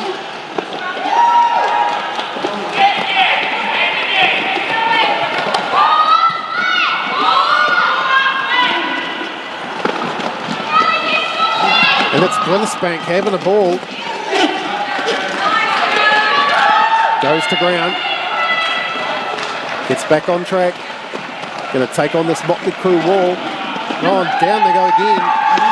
The Grim Sleeper just trying to charge through this Dunedin pack. The period clock, it's ticking down, 5 seconds. 20 seconds in the jam, so I should say this will be the final jam. Oh, and there we go. Nice little juke there by Grim Sleeper. Through for another 4. So this could be the highest jam of the game to end. There we go, the game has ended. And it looks like history will be made if I am correct. Motley Crew have beaten Dunedin for the first time. So well done to Motley Crew. Commiserations to Dunedin, they put up a fantastic fight. 154 to 105. And yes, that is the highest jam of the afternoon. 18 points to Grim Sleeper. So guys, hope you enjoyed that first game of our massive triple header today. That was the Crew versus the Lassies, the Motley Crew coming out on top. So take the opportunity, go and grab yourself some snacks, rearrange that blanket and pillow, grab yourself some drinks, and at 2 o'clock we'll be getting underway with the Runaways from Sulphur City Steamrollers up against the Bonnie Ballers from Dunedin. That game, 2 o'clock.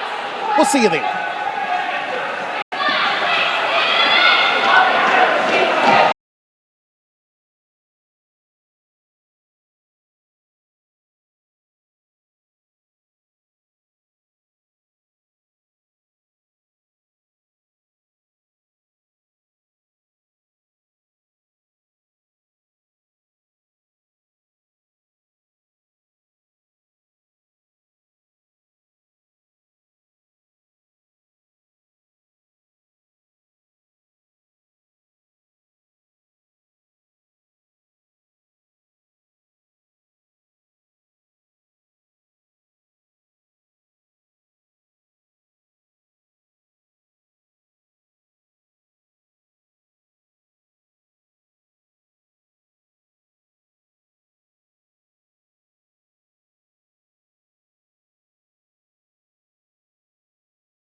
Alrighty guys, well, welcome back.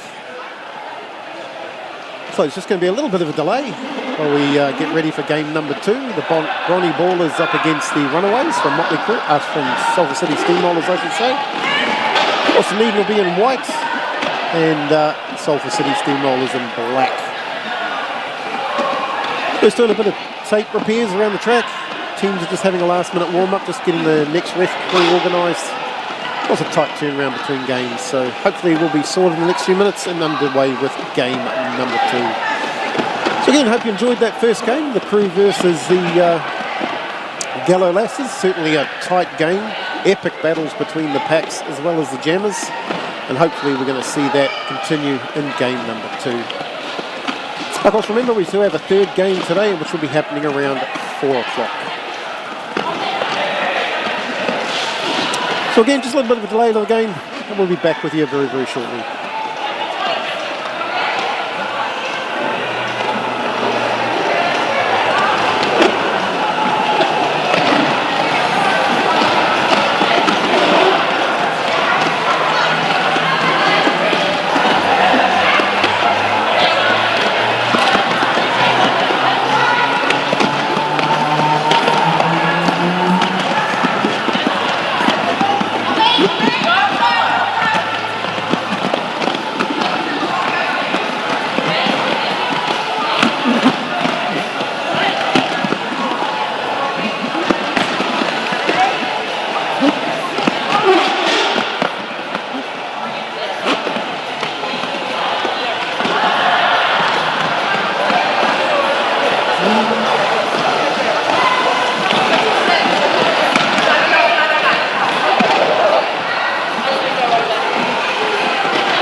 No doubt with that voice, guys, you certainly heard 3 minutes until game start. Again, just apologise for that delay. About 3 minutes, we'll be underway with game number 2. Bonnie Brawlers up against the Runaways.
Well, guys, looks like we've finally got everything sorted, and we're going to be underway with Game 2 this afternoon. Again, the Bonnie Brawlers up against the Runaways. Looks like 5-second call. We're ready to rock. So away we go. Looks like the Crypt Keeper's going to be out there for the Runaways. Of course, the Crypt Keeper, fairly new player. Not too many games under their belt, but certainly an up-and-comer. But it looks like Dunedin's run away with lead. Jam gets into the back of the pack. Well, here comes the Crypt Keeper. Oh, tries that inside line and sneaks through before the game can be called. So has the Crypt Keeper stolen 4 points there? Let's see. Well, they're giving one to the Bonnie Brawlers. Nothing to the Runaways. Wow. Certainly looked like she had snuck through there. Maybe she's put a foot out over line. But 1 point to nil, Jam number 1. Well, we're getting away with Jam number 1. Let's just run through these teams. So for the Sulphur City Steamrollers, the Runaway, we have 06 Mitch Slap, 333 Siren, 23 Crypt Keeper, 333 Cankle Biter, 452 Tiffa Vicious, 51 Chucka Wobbly, 777 Intensive Scare, 8 Rapunzel, 871 Granger Danger, 91 Nuclear, and 97 Rainbow Bite. The Bonnie Ballers from Dunedin, we have 07 Blonde Butcher, 168 Rita Anguish, 17 Helen Days, 20 Critical Roller, 247 Open Buffet, 73 Roughhouse Rosie, 77 Mad Yeasty Dozen, 84 Baby Jesus, 9 Dump Truck, and 999 Hell's Bells. So that's our 2 lineups. We're into Jam number 2. Looks like Intensive Scare is out there jamming for the Runaways, holding lead.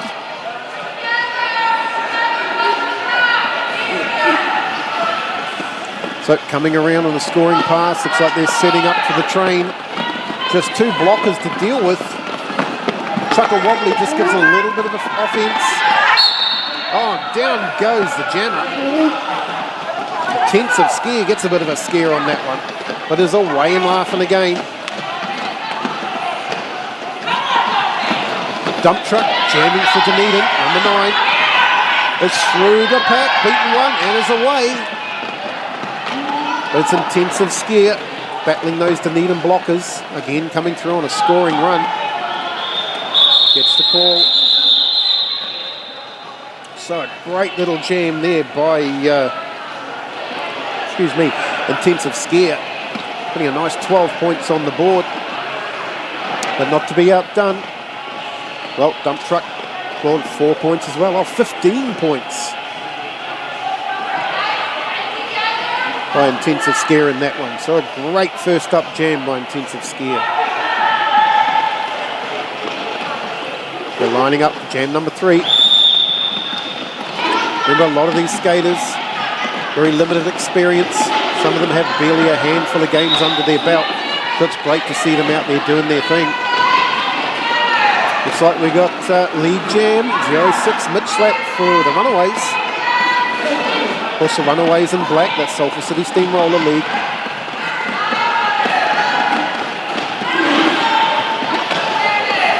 Looks like jamming is Mad Yeasty Dozen. So out of the pack is Mad. Going to get round to score some points this time round. No, we get the call. So Mad Yeasty doesn't. Nope. Held scoreless in this one.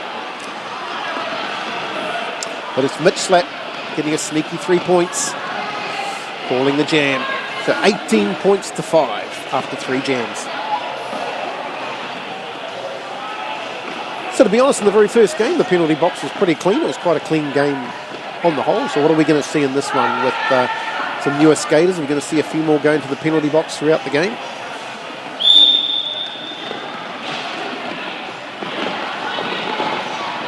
So we're back underway.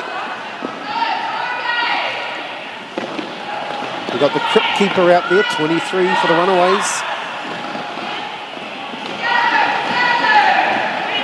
Can't quite see the number on the Dunedin jammer from here.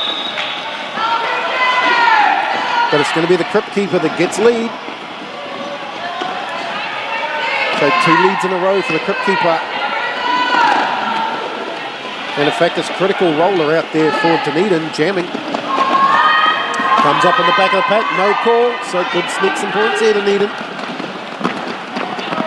Crip keeper up near the front, tries that inside line and gets through. So is away with another 4 on the board. Here comes critical roller. Tries that outside line, no luck there. Crip keeper just trying to power through that Dunedin pack.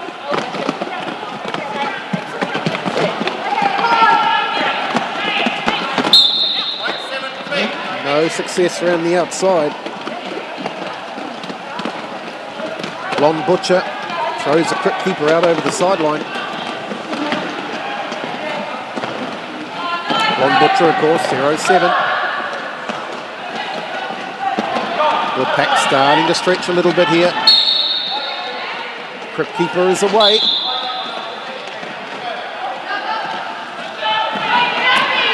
Looks like Blonde Butcher has been sent to the penalty box, so first penalty for that player. But its critical roller is away. So it looks like this jam is going to run.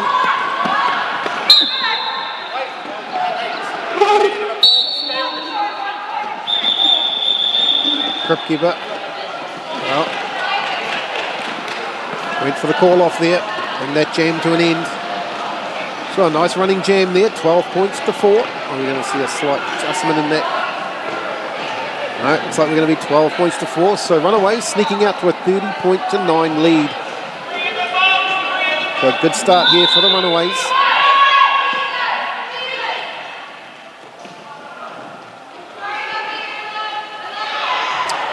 Looks like it's going to be intensive scare.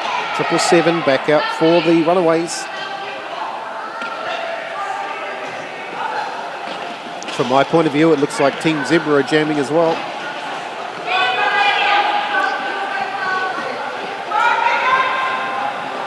Blocking my view. Whistle's gone, we're underway. Once again, it's Dump Truck. Oh, Dump Truck, gets a big side swipe. But to no avail, and it's Dump Truck that has the lead, although intensive scare is out in front. So will we see a call off? Are we going to see this run? Looks like we're going to run it. Dunedin might be a bit shy to call it off. They've got a few players in the box here. Dump Truck powering past Canklebiter. 333.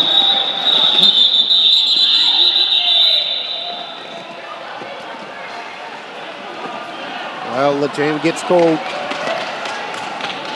Nice work there by Dump Truck, getting lead for Dunedin. The jam does end up being a draw at 4-all. 34-13.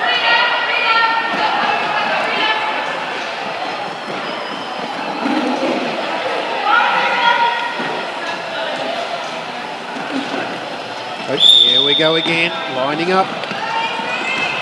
Runaways pack right up there on the jam line. Almost sidestepped and got away to the Dunedin jammer, but unfortunately tripped. But it's Mitch Slap, 0-6, out for lead. Here comes the Dunedin jammer. Out of the pack now. Of course, it's Mad Yeasty doesn't. Been looking to score some points, but no, it's going to get denied. Mitch Slap calling the jam off. Try again. These low-scoring jams coming in thick and fast. Of course, the hit and quit, bread and butter of any team. Just get a couple of points, call it off, slowly build that lead.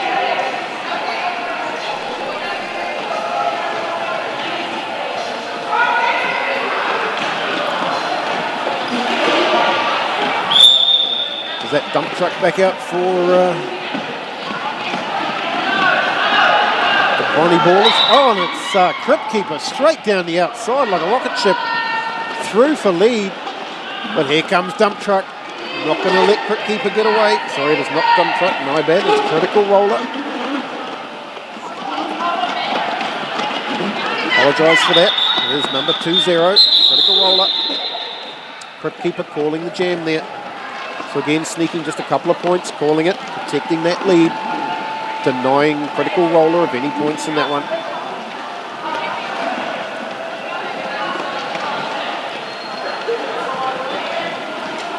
So far, looking at this game, considering we've got players out there that have got a handful of games under the belt, it's looking like a really good game. Both packs are holding fairly strong. The Jammers are trying some skill, getting past. Not too many players falling over. So the future looking bright for both these leagues if this is their up-and-comers.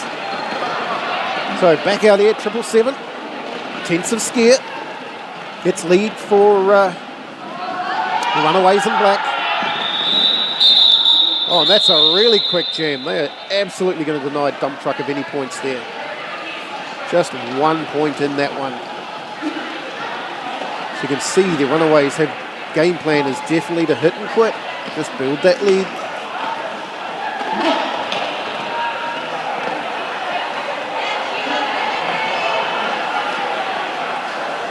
So the packs line up.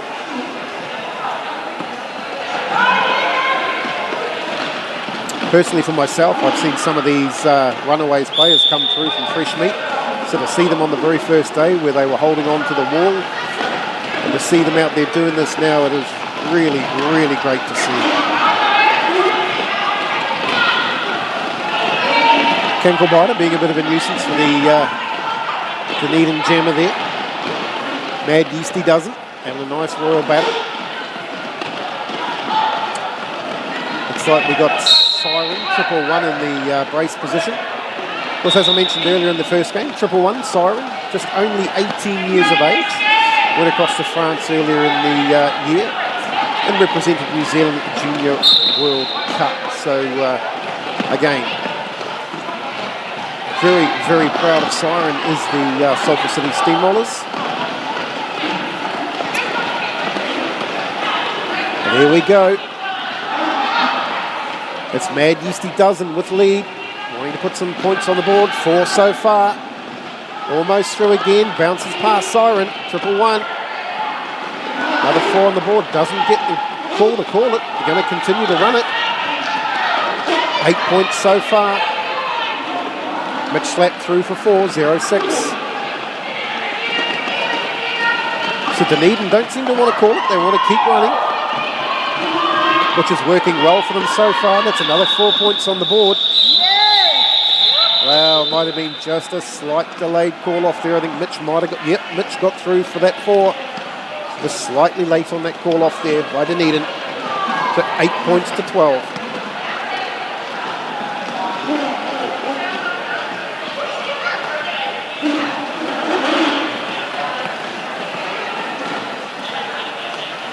Everyone's back on the jam line this time. Not going to give these jammers any room to move off the start. Oh, powering straight through the middle was Critical Roller and is through and away. Powerful start, but no awarded lead. It's Crypt Keeper right behind, hot on the tail. Both jammers are going to practically hit the wall at the same time. A wall of black, a wall of white. The jammers have gone nowhere, but oh, not good for Critical Roller. Has been pinged off to the penalty box. So it's power jam to the Runaways. We might see some offensive play coming here by the Runaways. Get their jammer through. They seem to be holding back at the moment. Here they come. Down. Oh, unfortunate for Crypt Keeper. That door was open, just tripped at the last moment. But straight back to the feet and on the journey. Here comes the offensive play again, but might not be needed. Crypt Keeper around the outside and away.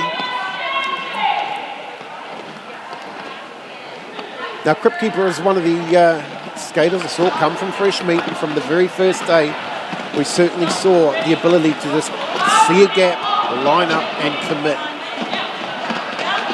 But here comes Critical Roller.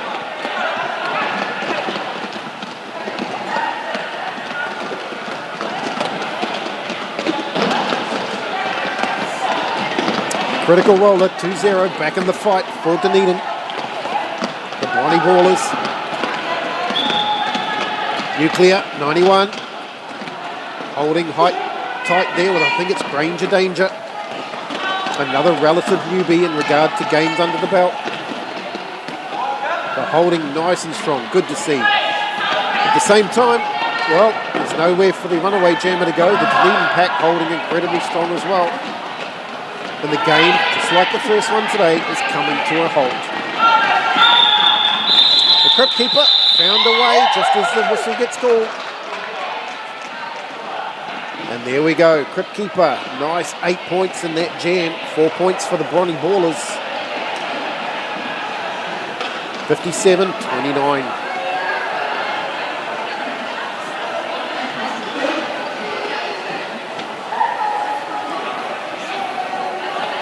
So we're already halfway through the first half, just over 15 minutes into it. I'm not sure if it's just me, but I'm actually enjoying this game more than the first one. Just seeing these rookies out there doing their thing is just awesome to watch. It really is. So I think we've got 777 intensive scare out there for the runaways. But it's going to be dump truck number 9. Out for the Bonnie Ballers, awarded lead. Scoring run this time. This is exactly what the Bonnie Ballers needed. Get through on a scoring run. Well, the runaway jammer is still on the initial. Powers through for 4. Nice work by dump truck here. Sure, at this stage, the bench will be saying, run it, run it, run it. Comes up on that pack again, trying to find a hole. Oh, nice little sidestep there, but runaway pack was onto it. Well, it looks like we've had a penny pass. Number 8, Rapunzel, taking over the jammer cap. Rapunzel. Oh, door is open up the inside. Nice vision there by Rapunzel. Saw the gap and gunned it. There comes number 8, Rapunzel again. It looks like we're in a power jam for Rapunzel, so this is a great opportunity to knock some points up on the board. Finds that inside line again. Great work. All right, Bonnie Ballers, they're getting set, waiting for Rapunzel to come in. Here she comes. Comes to a complete halt. They stop it dead. Tries the outside, bit of offensive play being tried by Tucker Wobbly, not successful. Well, refs didn't even like that bit of offensive play. They've sent Tucker Wobbly to the penalty box. Rapunzel being recycled. That's the end of the jam. So some really exciting things in that jam.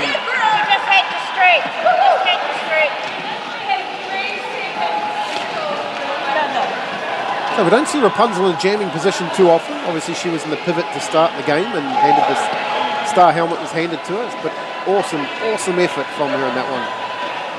11 points to 8, 68-37.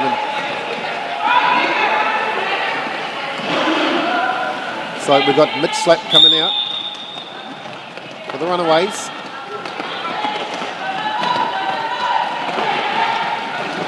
And of course, we have Mad Yeasty Dozen. Got lead in the last jam, but not this time. Looks like it's going to be Mitch Slap, 0-6. Oh, Dozen was almost through, but got sent to the ground. It is away on the journey. So we're going to get a call here. We're going to run it. Well, we get a call. Dozen sneak a point there. Yes. Got the hit past that trailing runaway blocker. So 3 points to 1 in that tight little jam.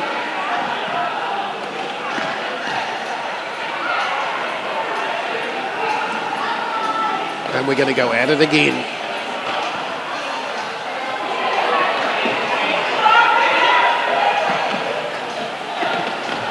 Five-second call. Whistle's gone. Both jammers are going to have a private little fight all on their own. Once again, it's 23 Crypt Keeper in black. If I'm not mistaken, it looks like Critical Roller, which has been critically sent to the penalty box. So it's Power Jam to the Crypt Keeper, 23, and the Runaways. So let's see what offensive play might come in here. Tiffer Vicious out in the middle of it, a very new player as well.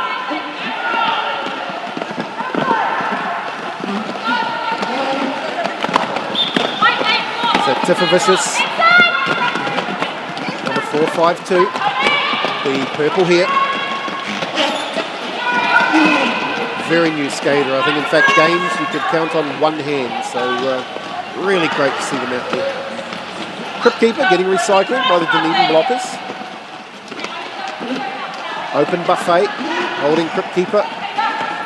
2-4-7. The Crypt Keeper round the outside. Oh, Buffet tried the big hit but missed there. Crypt Keeper finds a way through on the inside line, is away.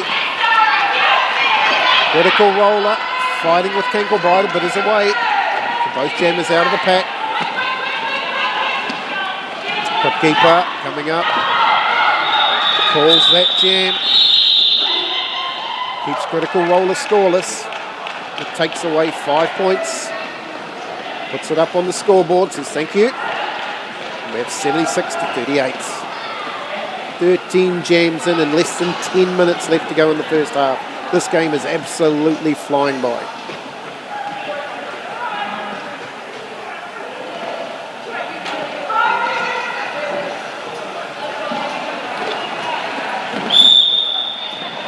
So we're underway again. Both jammers straight into the pack, straight to work. But it's hard mahi out there today. But round the outside, it looks like Dump Truck has come through. Number 9 in white for the Bronny Ballers, Dunedin. On a scoring run this time around. Gets sent to the ground. Well, that wasn't very polite. But straight back up. Powers through the pack, even pushes one of their own players out of the way. I'm coming through, we need these points. And she slaps those 4 points on the board and carries on. So 777's being sent to the box. Might have been a forearm there if I read the ref right. Oh, but this is exactly what the Bronny Ballers needed. Dump Truck out there doing a great job piling on these points. This is exactly what a Power Jam. Nice offensive play there. Rita Anguish just came in and blocked the Runaways blockers and allowed Dump Truck up the inside for another 4. Great work there by the Bronny Ballers. 12 points clawed back in that one. 76-50, so just a 26-point advantage to the Runaways at this stage.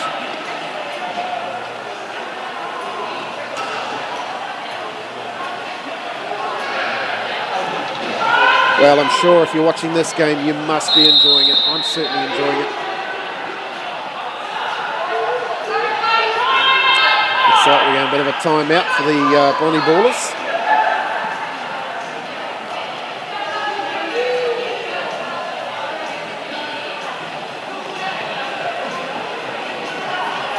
Well, Dump Truck certainly took it to the Runaways in that jam.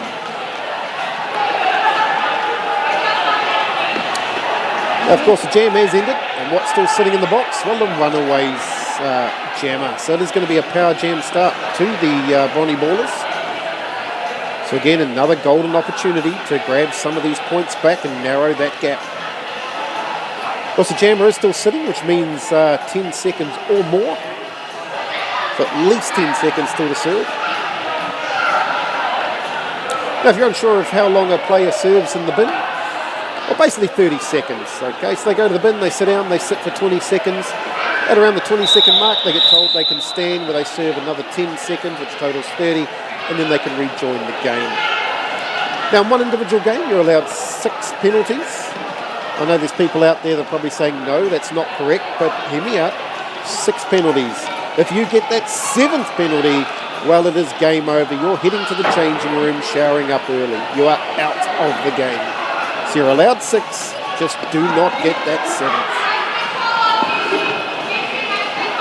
Here we go, we'll line back up again. Again, power jam start to the Bronny Ballers.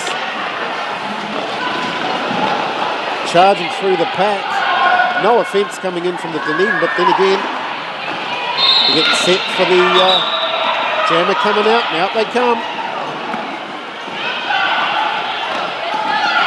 But it's mad, Yeasty doesn't. Leading it for the Brawlers, tries the outside line. Looks like we've had a pass to Kankabiter in the pivot position.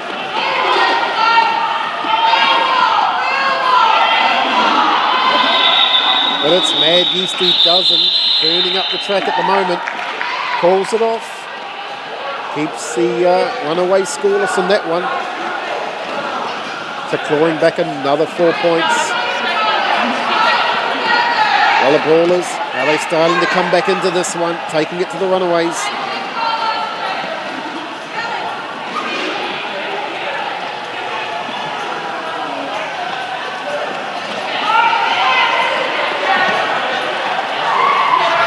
So here we go again. 06 mid-slap out there for the runaways. Looks like we've got critical roller. 2-0 for the Brawlers. But it's mid-slap out for lead. Critical roller finally out of the pack. Charging around the track, wants to close that gap on mid-slap. Mid-slap looking for the cross to the bench, see what the call is. Yep. There we go, call it off, that's enough.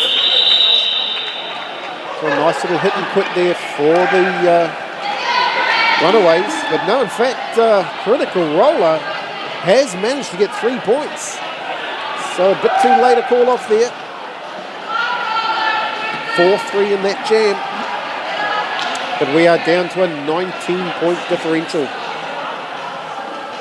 So the Bronny Brawlers slowly clawing that lead back with just under 5 minutes left to play in the first half. So it looks like they've sent out number 9 dump truck in white.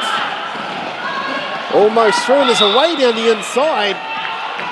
So the Bronny Brawlers, they've got lead again. Oh, and Footkeeper gets sent to the deck unceremoniously. But through like a knife through butter. Dump truck certainly laying on the points in the last couple of jams. But here comes the Crip Keeper on a scoring run this time around. Oh, nice work there by Dump Truck. Just gets through the pack in time and calls it.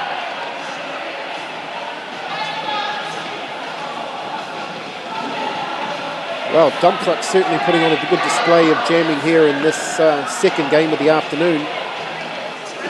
2 great jams in a row by that player. Number 9, Dump Truck. So the lead's been closed to just 11. So Intensive Scare back out there, 777 for the runaways.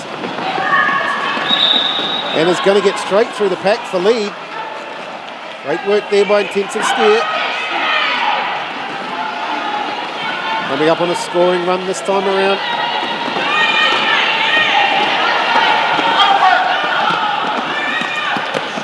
But Mad Yeasty doesn't. Through the pack now.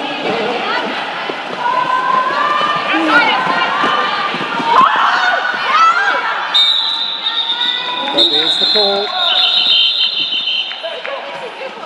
So again, a nice little hit and quit as Chuckle Wobbly 51 being pinged for a penalty right at the end of that jam.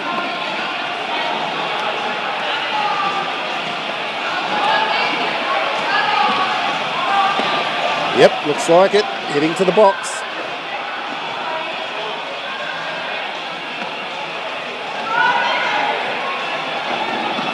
So 4 points to 0. Runaways just opening up that gap a little bit. 15-point gap now.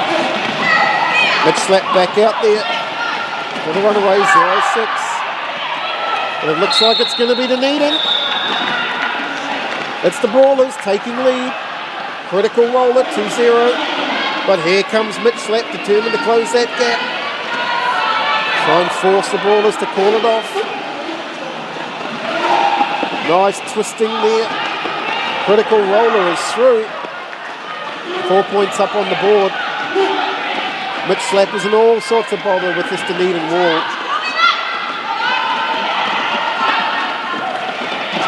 Hollanday's doing a great job in the brace position at the moment, holding Mitch back.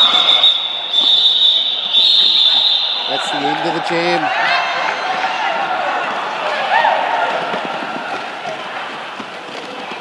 So good little jam by the Brawlers, 4 points to 7. Again, just pouring a few of those points back, 88 to 76. So potentially we're down to just over a minute left to play, so this could be the last jam of the half. I don't know where this half's gone. I don't know about you guys. I really do hope you're enjoying this one because it is fantastic roller derby. This half is just flowing by. The pack really stretching here, a lot of bridging going on. But it's the Crypt Keeper, 23, out for the runaways. They'll probably want to wind the clock down here.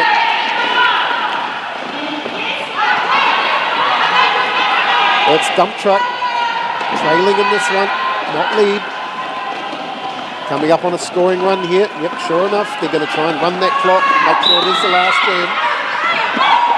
Oh, Crypt Keeper smashed that over the outside line.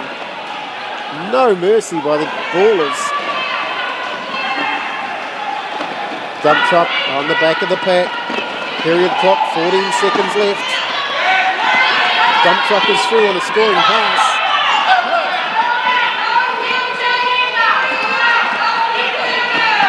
Right, here we go. And Crypt Keeper, well, having a comfy seat in the bin. So we have no lead jam. This is going to go the full 2 minutes with just under 50 seconds left to run. Well, Dunedin need to get in here, do some offense, and they could even take the lead at the end of the first half. There's 4. Another 4, and they will tie the score. But here comes Crypt Keeper back in the action. 30 seconds left to play. Well, this is certainly getting intense in the closing jam. Dump Truck trying to power through. Crypt Keeper throwing up the inside line, maybe through as well. No, it looks like might be getting recycled there. No, it's back underway. One to beat. And it's through. Well, this game is certainly rising in intensity. But there we go. Into half time of our second game of the afternoon. Whew. 5-point gap, 92 to 87. Well, considering the Brawlers were out to past 26-point lead to bring it back to 5, they could have even perhaps taken the lead there at the end of the jam, but didn't quite get there. But you can't complain about a 5-point differential going into the half. So 30 minutes, the second half, to come out and take it to the runaways and take the win. Nice work, Brawlers. Nice work, runaways. We'll take our break and we'll see you all back here shortly for the second half.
All right, here we go. We're back for the second half. It's the Bronny Ballers up against the Runaways. And we certainly saw an exciting first half. Close game, 92-87. The Runaways have got out to a bit of a lead. The Bronny Brawlers, late in the second half, called that score back to within 5. So what are we going to see in the second half? Runaways, well, they're leading with the Crypt Keeper, 23. And powering through the front of that pack. It looks like it's 2-0. Critical Roller, is it? It is, yes. So lead Jam. So a good start here by the Brawlers, but Crypt Keeper is away, out of the pack now. Needs to close that gap, force the call off. Oh, Cankle bite, a 3-3, tries the big hit, but no avail. Decides to body slam a different player instead. It's a bit of fun going on in turn number 2. Crypt Keeper, no luck getting through at the moment. But both Jammers on scoring passes. The Crypt Keeper, 23 away, but it's Critical Roller. 8 points to 4 so far in this jam, coming up.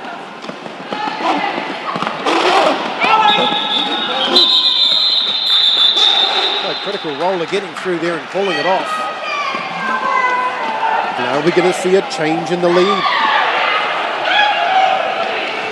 Well, we certainly are. That was 11 points to 4, 96-98. The Brawlers take the lead early in the second half.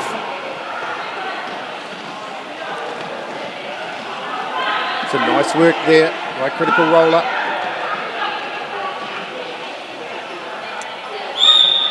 The Brawlers are going to have to consolidate this now. Come out with the second good jam in a row. And it is Mad Yeasty doesn't. Fighting with the Runaways down there. Pushing that pack out and gets through for lead. So the Brawlers have come out. They're not wasting any time. They're going to take it straight to the Runaways. That looks like we've had a star pass. 91 Nuclear taking over the roll from the pivot position.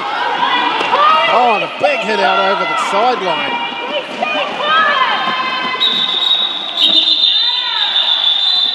That was Rainbow Bite. It certainly took a bite out of the Dunedin Jammer on that one. The jam has been called. Nice close one there. 2 points to 4. Brawlers extending that lead by 2 small points. Differential of 4 now.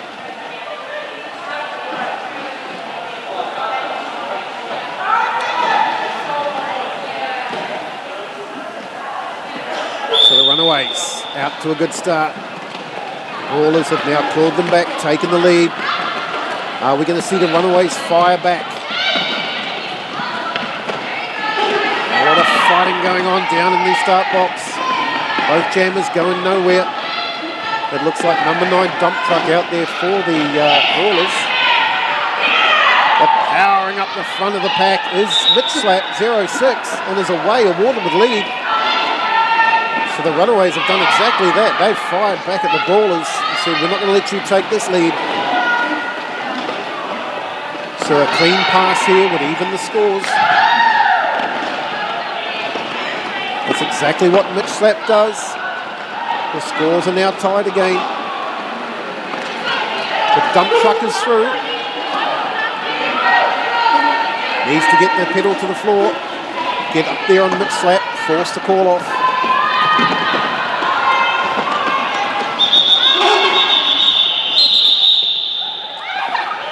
And there we go. End of the jam. So the Runaways, well, they do fight back. And they have clawed back the lead by 3 small points, 105-102. So a seesaw battle early in the second half.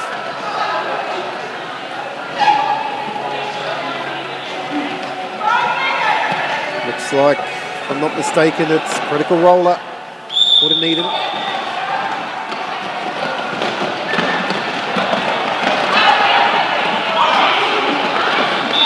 Down that outside line. Might have taken a bit of a hit there.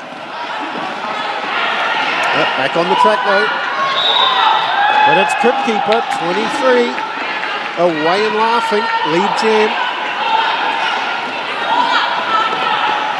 Critical roller, battling it out with Nuclear down there. Nuclear, they're battling along that inside line. Must release. So critical roller 2-0 away for the Brawlers now.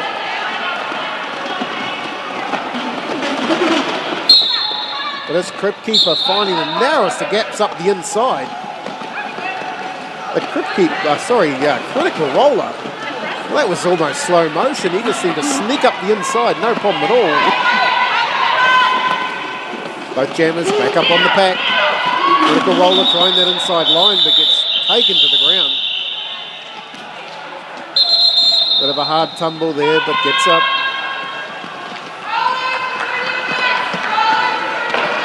That's roller derby for you. The hits coming thick and fast.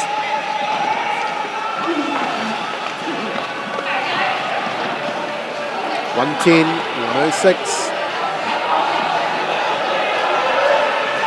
So the referees are having a bit of a chat in the middle of the track there. Diamond Smith out there reffing in this one, played in the first game.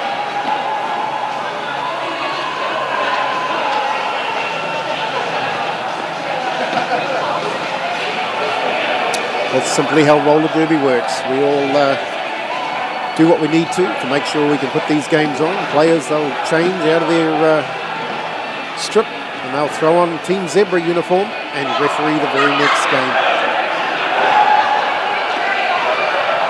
Of course, we do thank all our NSOs and referees that have turned up today. Without them, we certainly couldn't have a game of roller derby.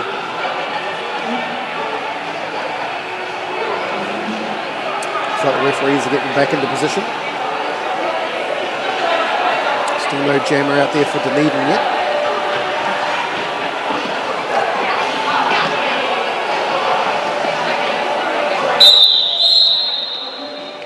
Looks like we do have intensive scare lining up for the Runaways. Well, Dunedin are having to scramble here. That was a 5-second call. Just in time.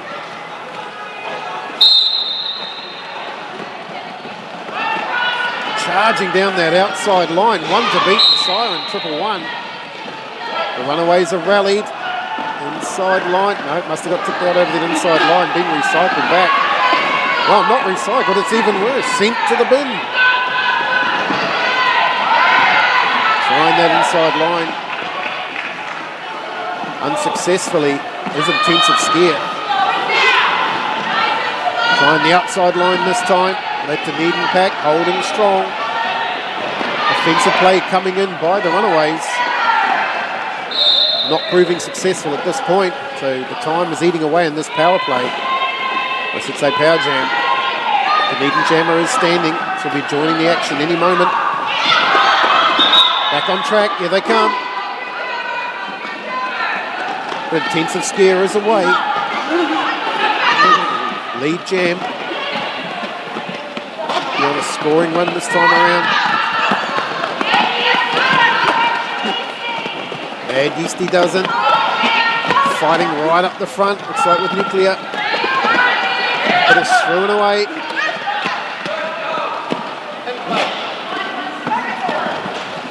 Tiffervicious getting in there, trying some offensive work.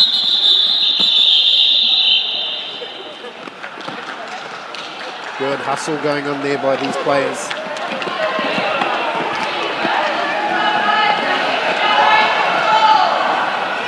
Still a low scoring jam, just 2 points to 0. So 112 to 106. So Dunedin will be looking to get a lead jam here in the next jam or two, preferably this one.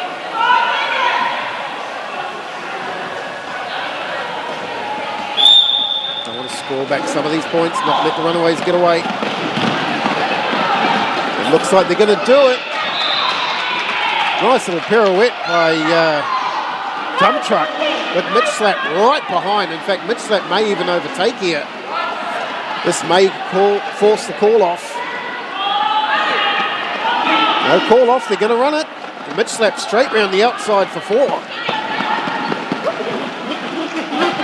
Dump truck getting held there by Granger Danger, as well as Nuclear. Rainbow Bite coming in to assist. Dump truck being held up at the moment. Mitch Slap sneaking around the outside. That's another 4 points on the board for Mitch Slap. Dump truck, of course, still the lead jammer, in control of this one, but trailing 8 points to 4 so far.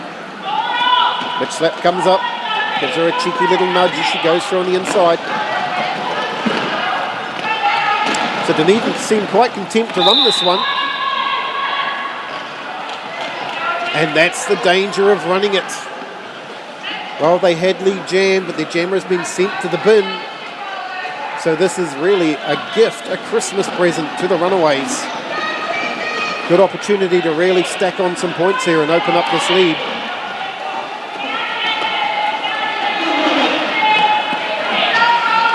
So Mitch Slap through again, 16 points on the board for Mitch so far. We still have just over 20 seconds left in this jam. Chuck a wobbly coming in with some good offense there. Mitch up the inside. Hells Bells has a last-ditch attempt, but to no avail.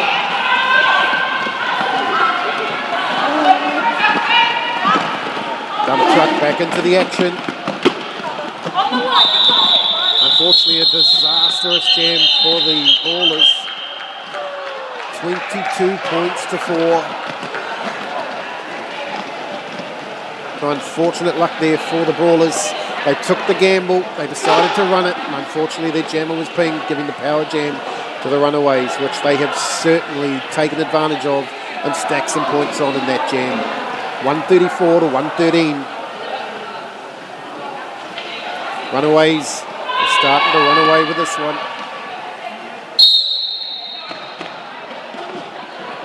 Looks like it's a critical roller out there, 2-0. Trying to power through that Runaways pack.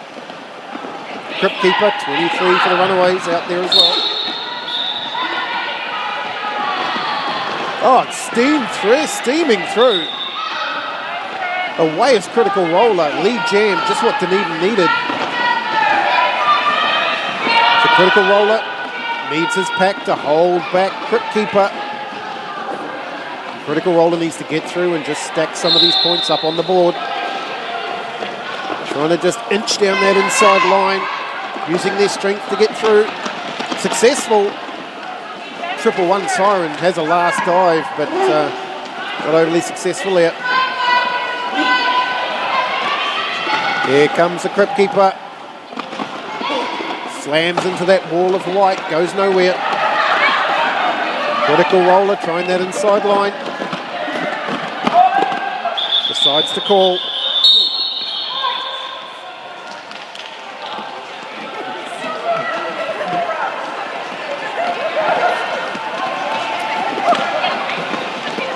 So 138, 120, the Runaways leading. So a bit of a slow start in the second half for the Runaways. They let the Brawlers come through, take the lead, but they've woken up. They're starting to put on a little bit of points now. They've taken out an 18-point lead. But as you all know, as well as I do, this lead is nothing in roller derby, and it can be eaten back very, very quickly.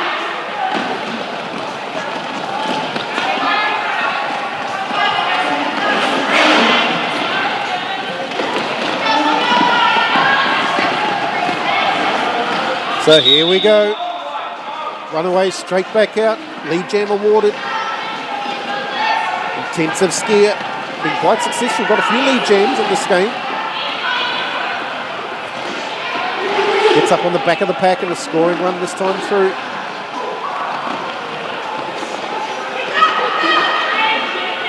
Dunedin's wall, a little bit of a mess there at the moment, but nonetheless, they are holding Intensive scare back. Let's be honest, it doesn't really matter how you do it, as long as you do it. Keep going, JC, you got this!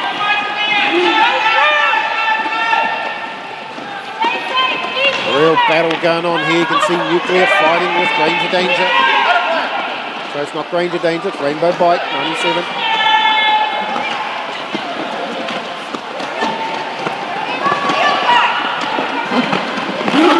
Mad Yeasty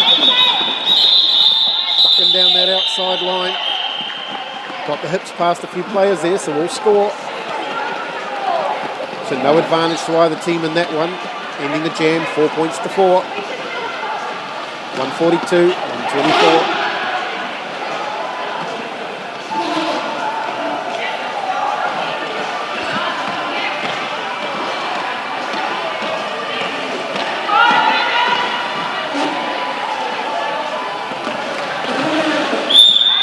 Here we go. Dump truck, been fairly successful getting some points. Oh, a great start for the Bronny Brawlers. Mid-slap, 0-6, jamming for the Runaways has been sent to the box. So this is exactly what the Brawlers needed, a power jam. How many points can they claw back here? Offensive play needed, get your jammer through. Outside line, 1 to beat, through, 4 on the board. Nice work there by Dump Truck. Number 9 in white. Up on another scoring run, another 4 points. Here comes Mitch Slap though, back in the action for the Runaways. Both jammers back out on track now. Of course, Mitch Slap, that's only just coming through on her initial, so not a scoring pass. Dump Truck through, getting a call. Nice work there by Dump Truck. Out of the pack in time to score the 4, call it off. Keep Mitch Slap 0-6 scoreless. We've got a 10-point differential now. 142, 132.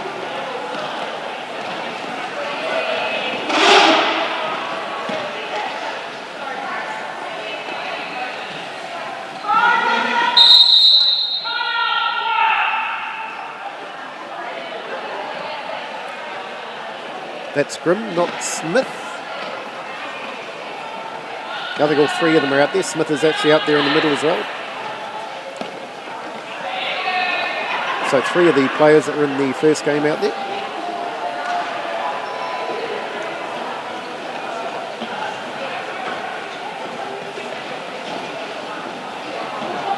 So a bit of a break in proceedings. Looks like the Runaways are having a bit of a timeout.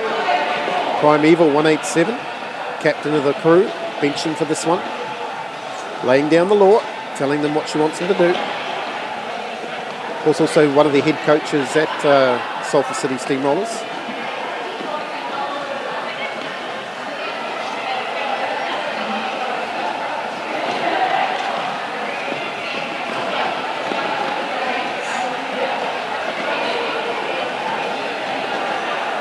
So we're halfway through this second half. There's 15 minutes left to play. And this game at this point is anyone's.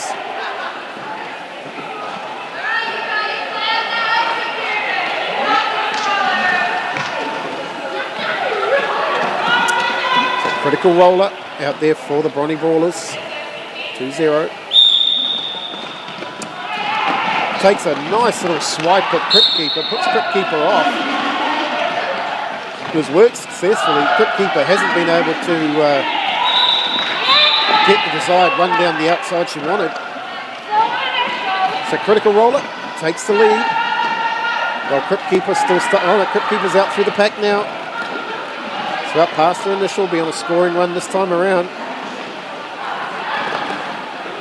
Critical roller already fighting. Calls it off though. Good strategic call off there by the Bronny Brawlers. Pinch a couple of points, call it off, keep the Runaways scoreless. Close that gap up just a little bit more.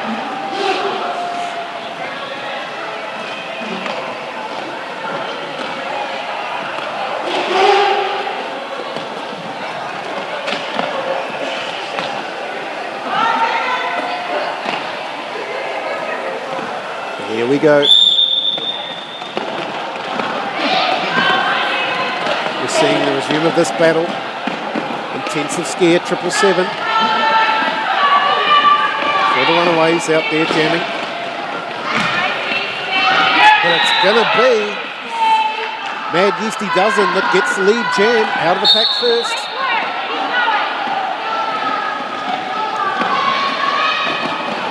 hoping that her pack can keep that runaways jammer locked in there. And the outside line proving successful. Just carves through the pack in that one. 4 points on the board. But here comes Intensive Scare on a scoring run this time around as well. And straight through again. Well, they decide to call it. Maybe that's the jam. They should have chanced their arm and kept it running. 2 passes in a row. She carves straight through. Intensive Scare was having a bit of problem getting through. But either way, it was 8 points to 1, so a great jam for the Brawlers, and we've tied the score. We are back to 143 apiece.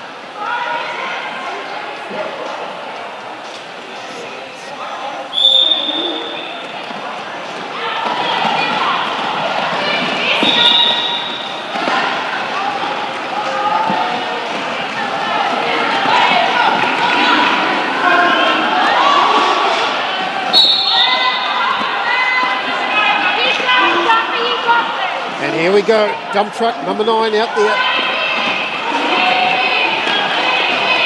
So Smith Slap was holding lead.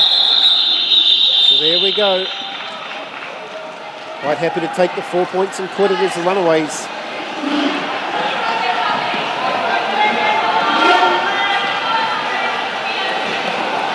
A 1-4-7, 1-4-3, 12 minutes left to play. Looks like the Brawlers are going to send out their powerhouse. 2-0. Critical roller.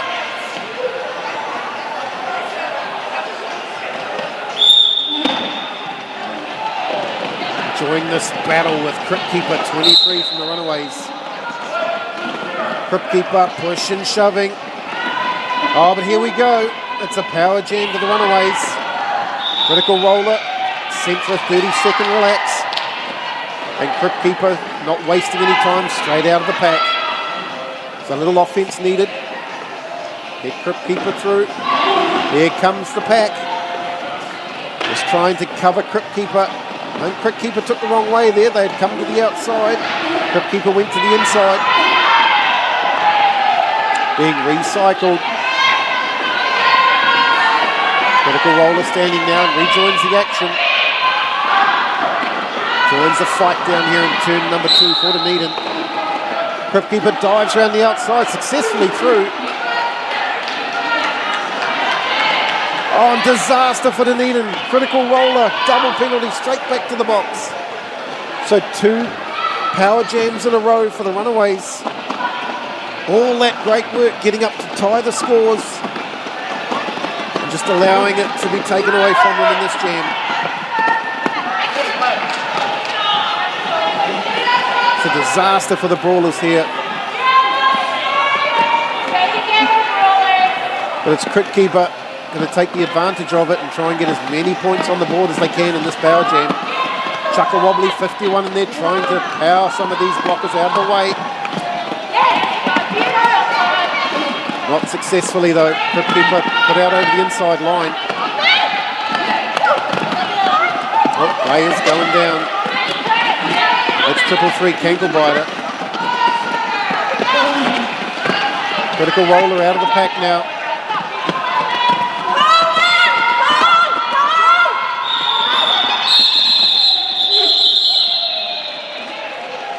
Well, we've got Panel Beater. One of the Sulphur City Steamroller players not playing today. Running up and down the sideline, screaming at Crypt Keeper to call it. So a great jam there by the runaways, exactly what they needed. 158 to 143.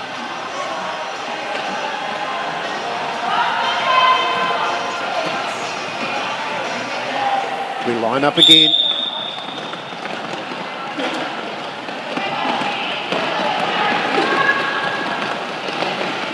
Mad Yeasty doesn't, fighting with the runaway pack down the back. Neither jam are going anywhere in this jam. Intensive Scare, battling hard, trying those fast feet, trying to get something going. But the Dunedin pack are up to the task at the moment. No matter what Intensive Scare is trying, it's not proving successful at this point. Oh, it's a major bird's nest down there, but it's the Dunedin jammer away. Watermouth lead. So the Mighty doesn't. They'll want to get that many points on the board as well.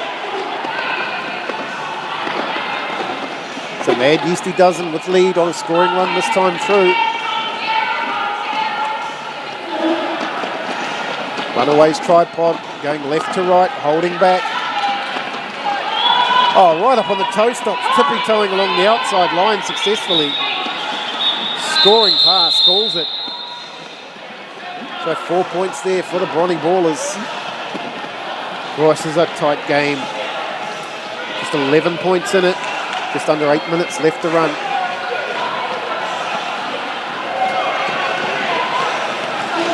We're having on the stream, great jam to Yeasty, it certainly was. Awesome stuff, Runaways. Yeah, I think both teams deserve the awesome thumbs up. We're certainly putting on an entertaining game here.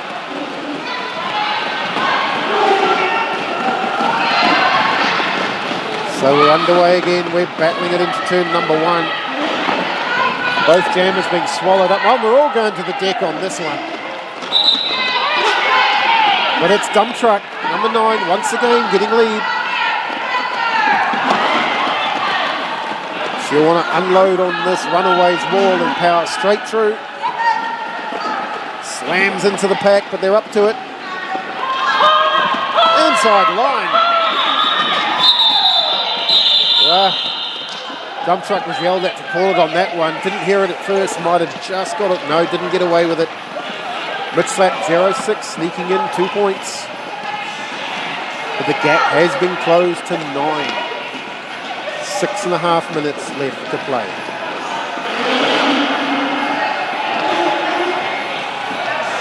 Colin saying, don't we love close games? We certainly do.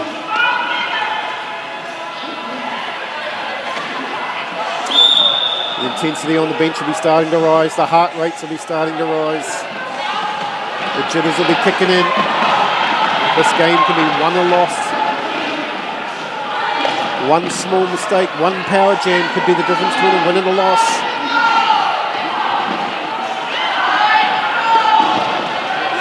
Dunedin the advantage at the moment. Their jammer right towards the front of the pack. Critical roller is through and away. Lead jam given.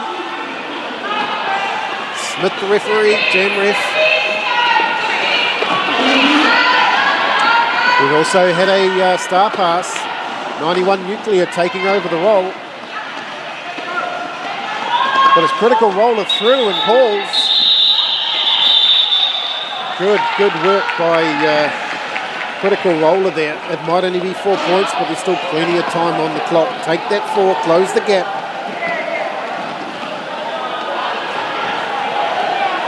For just 5 small points in it. Well, if your heart's not racing at home, guys, check your pulse, you might be dead.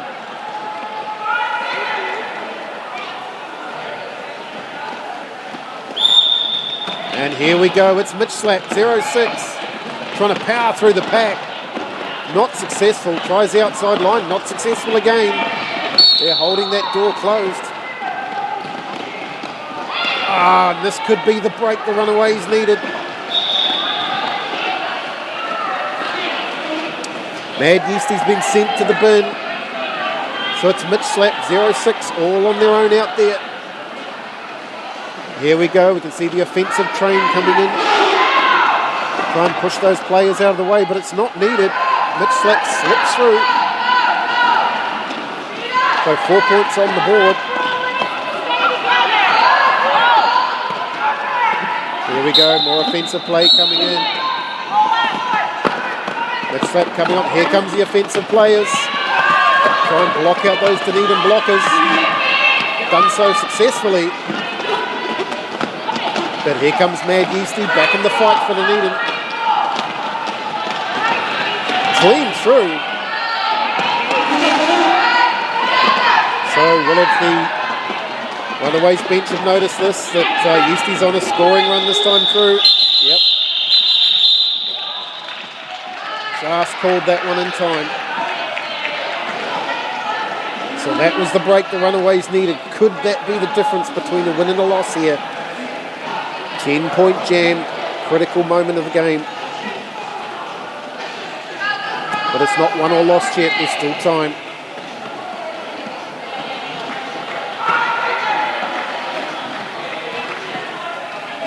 Lining up again. Looks like intensive scare 777 for the Runaways in black. It looks like they've got dump truck powering through. Might have to change their name to Bulldozer. One to beat, powering through. And away is dump truck. Lead awarded. You can watch it, you can do it. I have faith in you. Just keep those eyes open. Star pass here. 91 Nuclear taking over the reins for the Runaways. Dump truck powers through again for another 4. Keep going, Dumpy. The call is for Dumpy to keep going. Coming clearly over our microphones there. Keep going, Dumpy. Nuclear through as well. 4 points on the board. Support Brawlers probably need to call it now. There's no point in going 4-4-4 for them. So get that 4, call it, close the gap. Try and get out in this next jam. Get lead, dominate.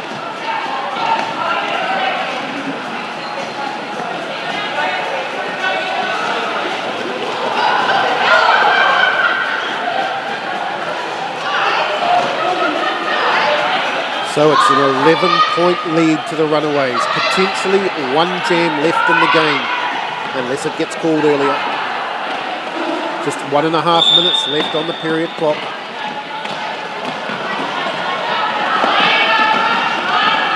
Here we go, the critical jam of the game, and it's going to be... Yes, out and away is Cryptkeeper 23, and hot pursuit is critical roller. No pun intended, but this is a critical jam. Needs to catch up to Crypt, force the call off. With the lead they have, the Runaways might just be wise to run the clock here. Not call it, not risk another jam. Just run it. So if we get clean pass after clean pass, the Brawlers aren't catching. So is this what they're going to do? Critical roller having a bit of problems here. Taking on that wall, 111 siren in there. Can't goodbye to 333. Rapunzel number 8. They're doing a great job. There's just a Dunedin pack holding back Cryptkeeper as well. Unfortunately, the clock is going to be the biggest enemy here for Dunedin. The period clock, less than 20 seconds left. Cryptkeeper battling it out there. Rita Anguish holding back. Long Butcher in there as well, working hard. There we go, it's just a bird's nest in turn number 3. Down goes critical roller.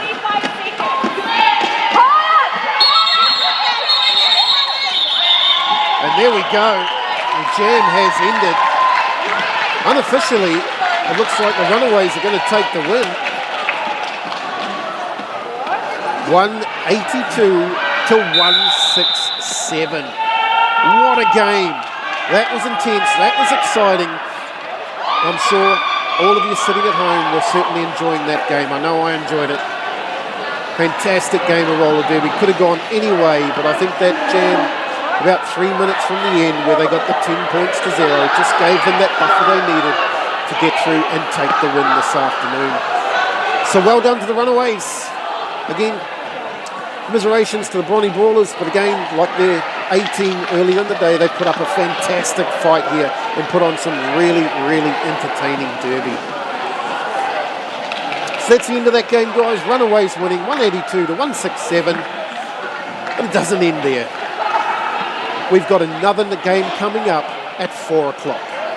And that's going to be our development sides taking each other on again at 4 o'clock this afternoon. So once again, get yourself to the restroom, get yourself some snacks, drinks, rearrange the blankets and pillows, Keep yourself comfy and stay tuned, and we'll have that game for you at 4 o'clock. We'll see you then.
The what we're calling the All Sorts, who've got quite a few players from around the country.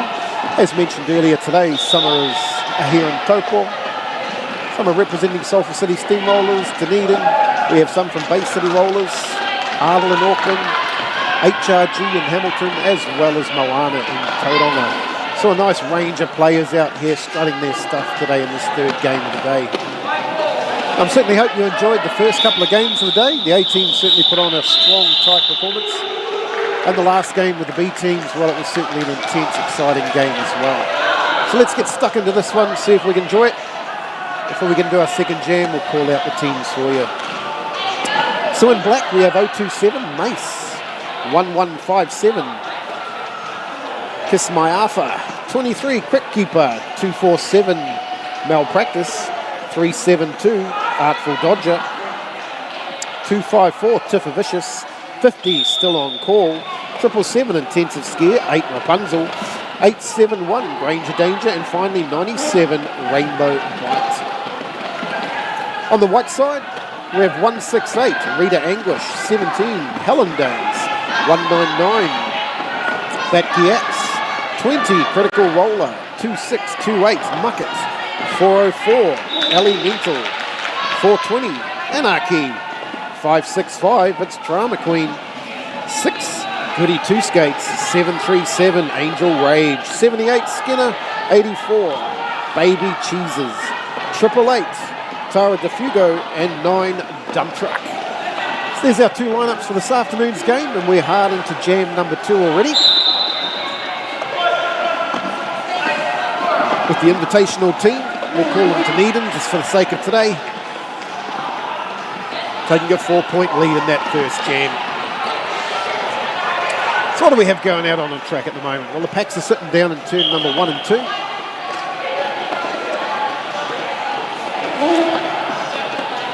Black Jammer just trying to push through. I can't quite see the number at the moment. It is in fact 247, so that's Malpractice. Out here jamming for the Sulphur City Steamrollers development side. Of course, it is a power jam at the moment. We do have the white jammers sitting in the box. So a good opportunity for the Steamrollers to get some points back on the board. And in fact, they've taken the lead. 12 points to 4 so far. Of course, we have the white jammer back in action at the moment. Back in the fight. But round the outside is Malpractice with no one there at all.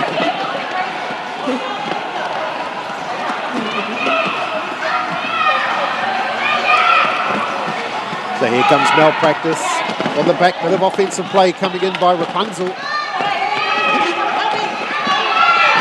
White jammer coming up now, tries to take that inside line. Gets pumped out over the inside line though.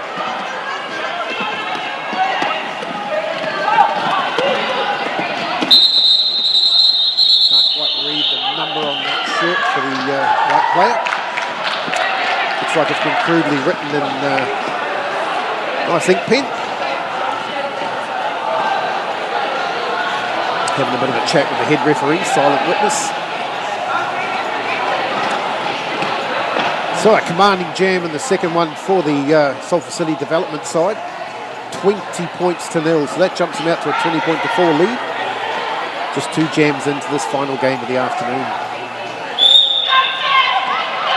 And we're underway again. Oh, powering through is the black jammer. Who do we have here? Oh, that's none other than Tiffer Vicious, 452. Dump Truck, number 9, coming out for the white development side. Oh, nice work by 452, Tiffer Vicious. A skater that hasn't got too many games under their belt. Relatively new skater to the ranks. Of course, the first, the B team side, I should say, the game we've just witnessed, she was blocking in that one. This one looks like probably showing us some jamming skills.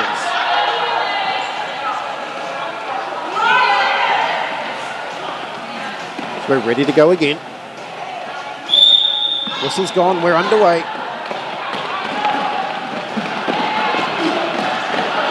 Looks like we've got a bit of a fight down the start there. And it's 23 Crypt Keeper for the Sulphur City. Taking lead. White Jammer still stuck in the middle of the pack there. Oh, down goes the Jammer. Straight back up, just showing the grit these players have.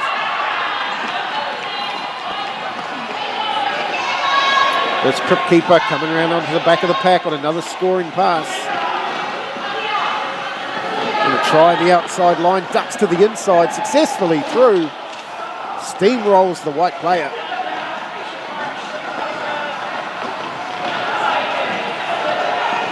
Coming through again, another scoring run this time round. Where's Crypt Keeper? It's going to try and barge straight through the middle of the pack this time, but they're up to the task this time. Stop Crypt Keeper dead. Going nowhere. Looks like Rita Anguish in the brace position there. And just drives Crypt Keeper out over the sideline. Great blocking there. Crypt Keeper going to try up the inside line this time. Once again, Rita up to it, but no. Crypt Keeper through. We're down to the final 30 seconds in this jam. Crypt Keeper piling on the points for the Sulphur City development.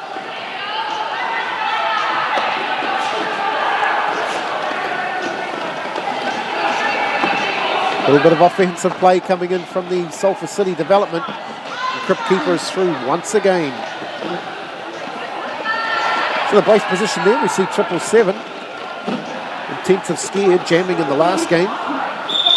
Brace position in this one.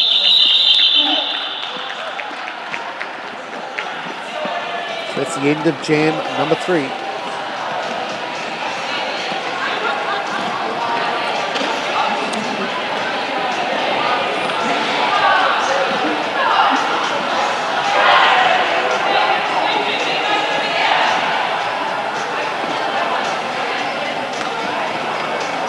Of course, this game designed just to give some of these newer players the experience, put what they've learnt through their training programs, and actually put it into practice. Get out there and play a bit of roller derby, prove their worth.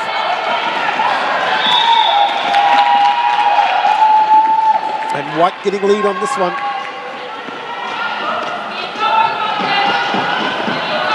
There it is, Muckett for the White team with lead jam.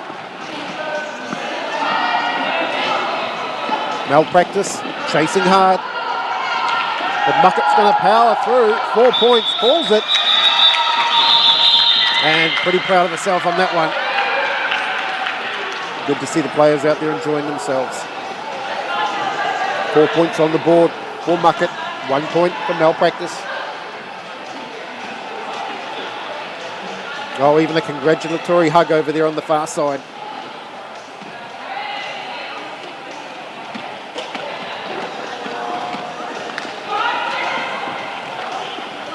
Looks like we might see an array of jammers in this one. Everyone out there having a go. What have we got here in this one? Looks like that might be Tiffa Vicious back out there again for black. It's 4-5-2, but it's the white jammer up the inside. Watered lead. Well, they opened the door and she took it. But Tiffa Vicious in hot pursuit almost trips herself up. Getting the speed wobbles into turn 3.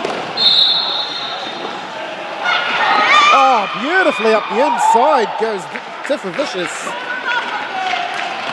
This is fantastic to see. It felt like only a matter of months ago this player was coming through the fresh meat program, struggling just to stand up, and now to see her out there doing what she's doing, absolutely impressive.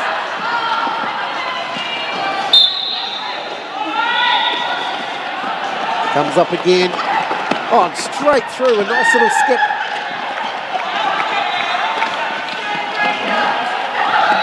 Tiffa Vicious. Well, is this a jammer of the future? Oh, powers in. But that one's not good. A little out of control there. Penalised. My bad, she says as she skates off. Yeah, a little out of control coming in there. Coming in a bit hot. So it's going to be a power jam to the white team. Be released from the box now. So out comes the white jammer. Anarchy coming up on the back of the pack. Going to try that outside line. Meets a wall of black and comes to a halt. Getting recycled. Oh, a little bit of speed down there, almost down the inside, but no. Does the loop around the pack.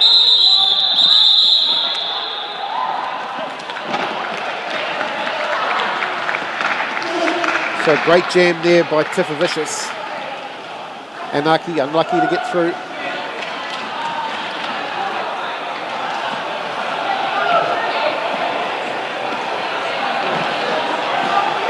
I'm sure there'll be high fives on the bench of the black team for that jam.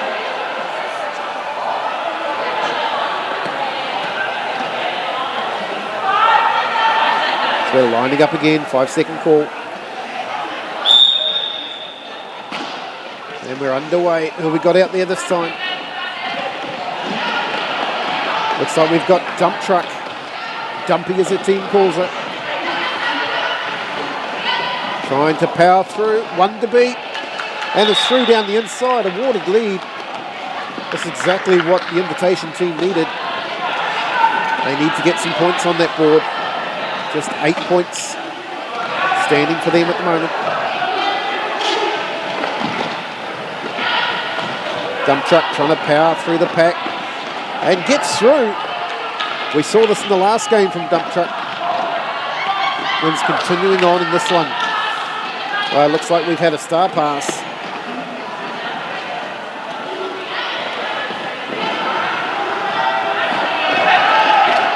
From Team Black. Down in a pile they go.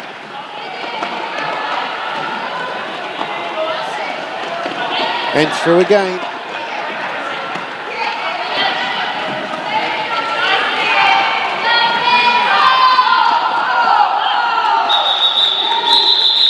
That's interesting. The number is 07. I haven't got that name on my list. But good work there on that jam. But it's the invitation team that takes it to the Team Black in that one. 12 points to 4. But still a commanding lead by the Sulphur City development at this point. 53 points to 20.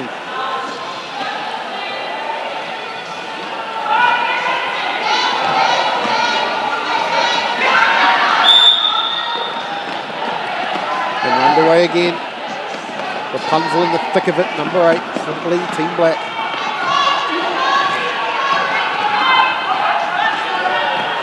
The Black Jammers almost out down the end, powers through past the last player.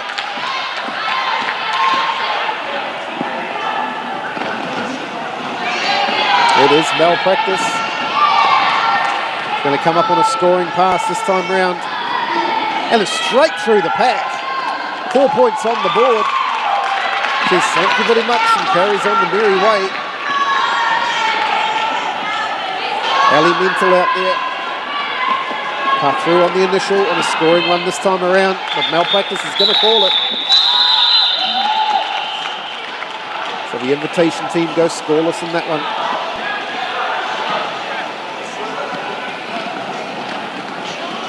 So 4 points there for Malpractice.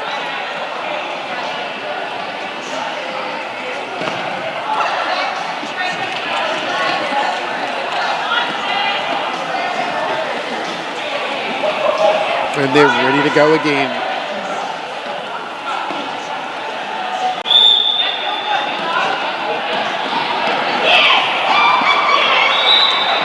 Oh, Tifavicius. Well, I think Sulphur City may have found a jammer of the future here. Puts on the afterburners and says, see you later. But white jammer through now as well. 5-6-5. Jacourse's Drama Queen. Played for the Moana side a few years back, I believe based up in Auckland now.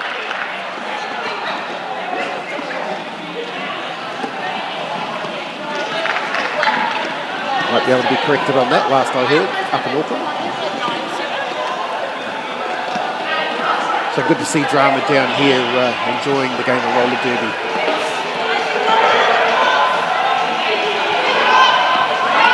Well, Tiffa Vicious taking a nice hit and quick, taking 4 points and calling the jam. And we're underway again. Well, it looks like Intensive Scare is back out there showing some more jamming skills. That's 777 for black. We got Anarchy out there for Team White, the invitation side.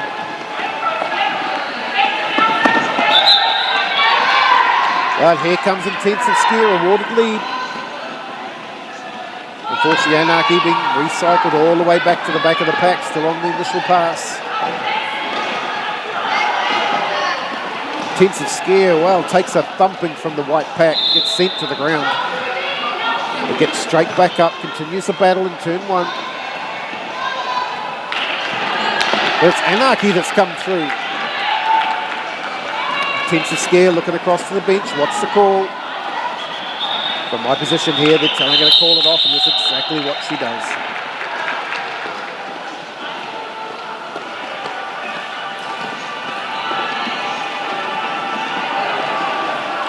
So another quick 4 points taken from the Sulphur City development, sneaking that lead out to a 45-point advantage. But we saw this in the last game. We saw the Runaways just sneak away and then Dunedin slowly claw it back. So let's see if we can have the same result in this game. Team White for the win.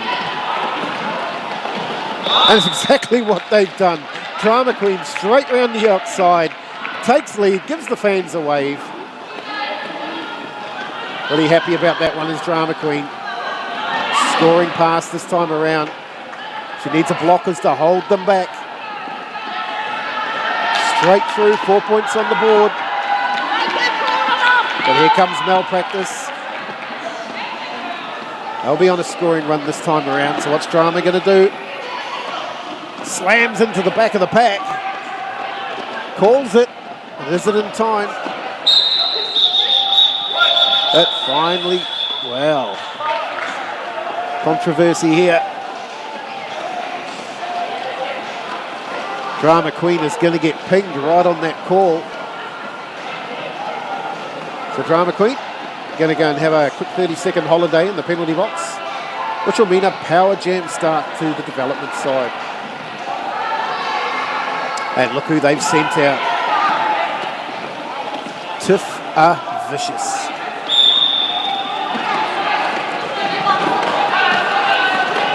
She turned down the original name we thought of for her, which was Danger Mouse, because we believe someone else actually already has that name. And she's certainly proven to be a Danger Mouse today. But of course, her name, Tiffa Vicious, has certainly shown no mercy on Team White at this point in time. Oh, tries to dive down the inside, just loses the balance. Straight back up and into it. Darts around the outside, comes from nowhere. One advantage a player like Tiffa Vicious has is she's fairly short in height, so if she gets down nice and low, the blockers struggle to see her as they try to make their way through the pack. Right into the pack here, trying to squeeze through, trying to can open that tripod. Not able to, drops to one knee. Meanwhile, Drama Queen in absolute fight up the front with Granger Danger. Passes through. So here comes the Drama. Drama Queen back up on the pack. 5-6-5. Slams into Granger Danger. Oh, Tiffa Vicious almost through the inside. Just gets ankle tapped. Gets put out over the sideline. Oh, and they yell. Call is sent out. She hears it. Calls the jam. So that one was run a little bit longer, finishing 11 points to 8. 76 to 35. So the Sulphur City development, almost twice the score of the white team at the moment. Should add my maths up probably. It is more than double. Just 6 points double.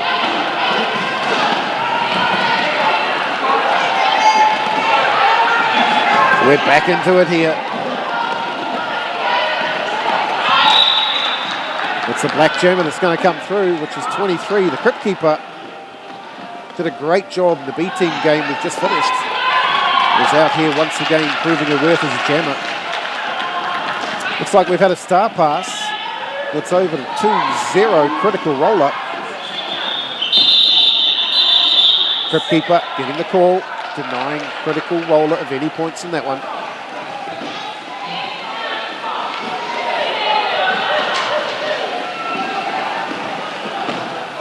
So we're going to reset again.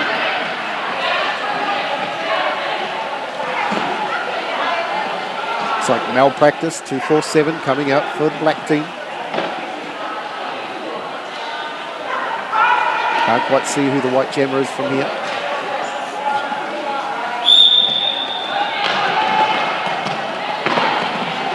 And they're straight into it. Malpractice on that inside line, but it's tied up with those white blockers. Oh, and here we go. Malpractice has gone to the bin. Oh, and all by themselves. Takes a bit of a tumble, exiting turn. Two is Skinner. But this is a golden opportunity. This is exactly what the invitation side needed, was a power jam. And Skinner's going to make the most of it. Carves through the pack that time with a scoring pass. What can Skinner do this time? Coming in with a bit of speed. Just tries to plough straight through that tripod. Sidesteps up the inside. 4 more points. Malpractice back in the game.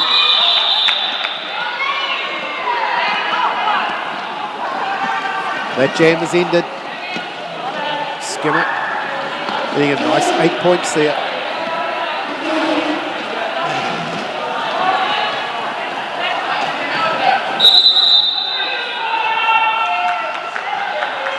It looks like Skinner has gone to the box at the end of the jam. If this is the case, well, it's going to be a power jam to Team Black in the next jam. No, maybe just a bit of confusion there, heading back to the bench.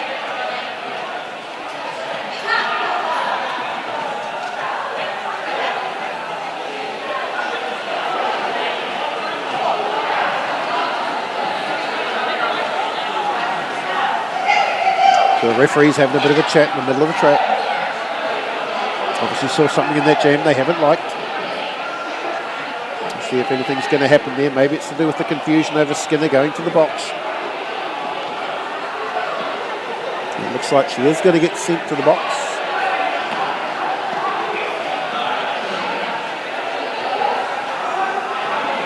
Yep, that's exactly what's happened. So Skinner has been penalised at the end of that jam, and it's going to take 30 seconds at the start of the next jam. So power jam to Sulphur City.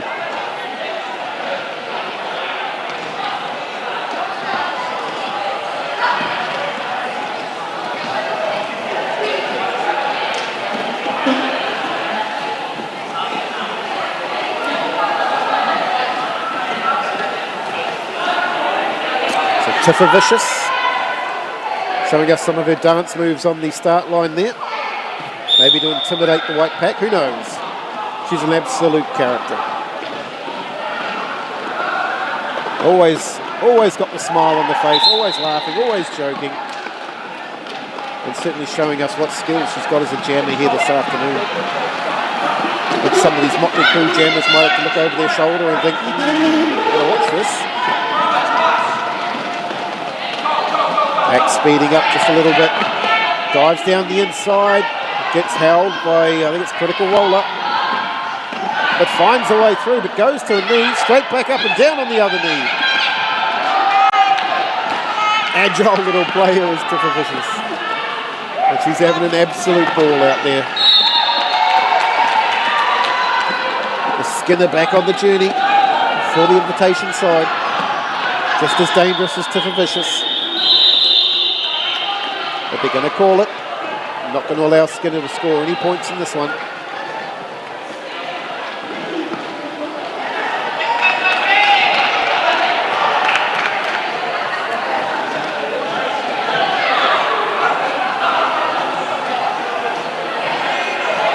So just a 4-point jam to Tiffy Vicious in that one.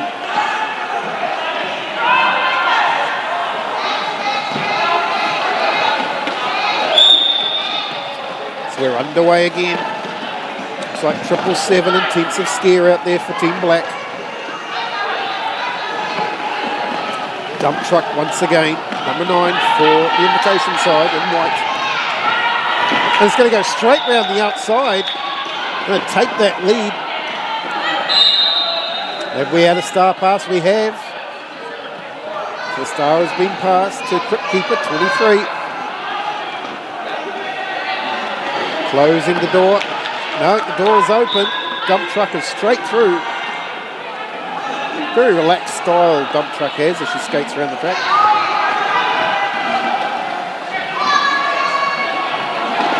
Oh, we're into a power jam. Well, what happened there? Team Black were caught napping. Dump truck straight through on the inside line. Another 4 points up on the board. So this is exactly what you need in a power jam. You need to get your jammer through and put as many points up as you can. Almost through. If he had gone to the knee, would have been away. Oh, and that's a disaster. All that hard work penalised off to the box. To the black jammer. Back out there now, which is intensive scare. Going to sneak through her own pack so they don't know where she's coming from. Well, that's a familiar move. They called for the choo-choo, the train. It came in. They tried to pull the white players to the outside line so intensive scare could dive up the inside. There it is again.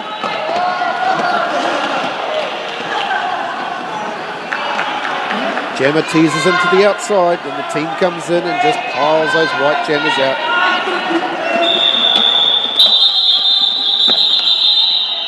So good jam there for the Sulphur City development side. Dump truck looking a little unhappy there, like she's been left out of the party.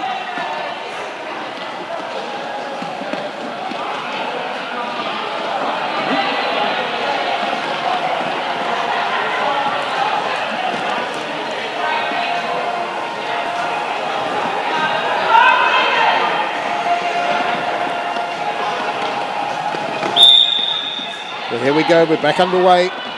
Malpractice 247 for the Sulphur City invitation. And it looks like we've got Muckett at it again. Being recycled though. And he gets straight back into it as Muckett. Oh, it goes to knee.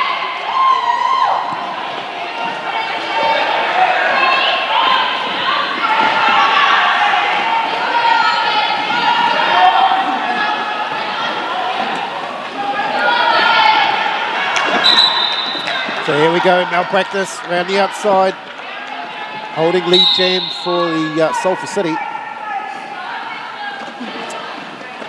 Scoring run this time around. We've had a star pass, 2-0, taking over the jammer roll, which is critical roller. But Malpractice not going to have a bar of this. We're going to call it and deny the white team of any points in this jam. Just continuing to claw out that lead, up to 92-55, just 8 points away from the Hundy.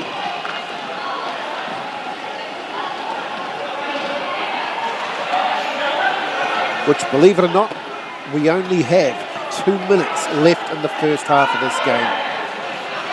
So I don't know if it's just me today, but these games seem to be absolutely flying by. So here we go. Tiffy Vicious out there again. 4-5-2. Ali Mental out there for Team White in the jammer cap. Having all sorts of fun with this black team, but no, through and away. Lead jam to the invitation side. Getting the call to run it, run it, run it. Exactly what you want to do, and this is something we haven't seen so far. Is Tiffy Vicious being held up? She seems to be getting through the pack okay so far in the game. This time, definitely got that player's number. Tries the outside line, but there's no way through there. Oh, finally Tifavicius is through. The jam gets called. It's all over Red Rover.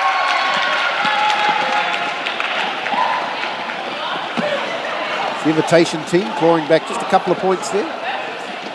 92 to 58.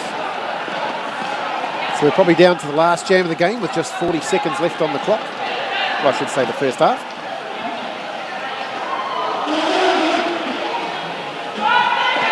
So I'm sure the invitation with Drama Queen out there, 5-6-5. They'll want to come out and just claw a couple more points back before the end of the half. Down the inside line, and Drama does exactly that. Finds a gap on the inside. Says, I'm taking lead in this one.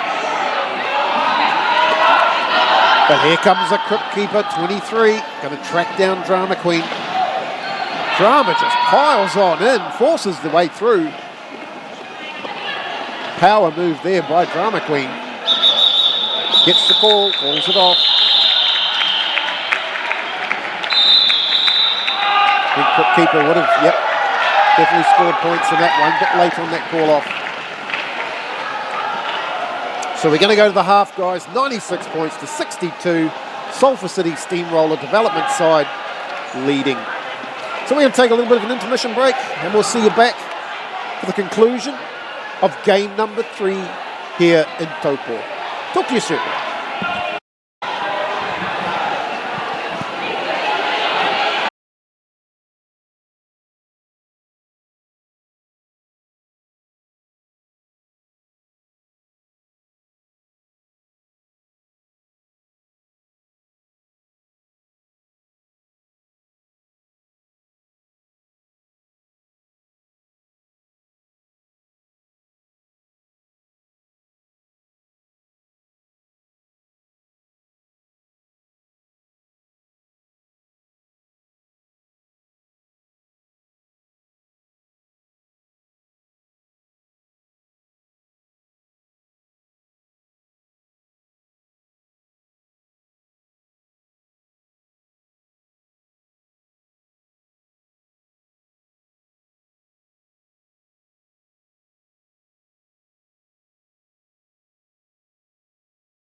Alrighty guys, then we're back. Second half of game 3. What an epic day of roller derby it's been, but we're straight back into it. 96 points to 62. It's still anyone's game at this point. Can the invitation team come back, take victory from Team Black? Well, we got 30 minutes to find out.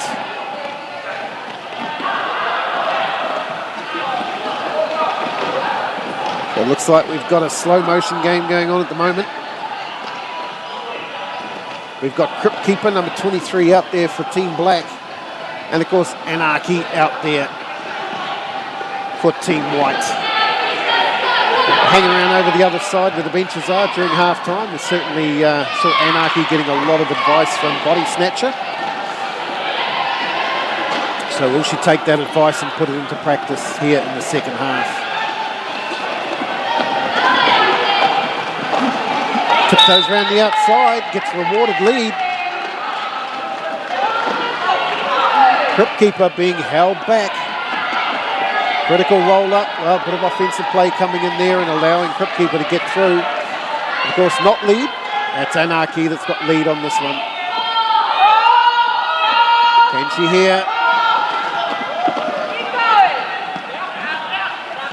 Well, Team White were calling it, but the jammer has not heard. Obviously just too focused on trying to get through that black wall. We're going to call it this time. Unfortunately, with that late call, it did give 4 points away to the Sulphur City development. But that's what this game's all about. These players to get out here, try their stuff, learn their skill, hone it.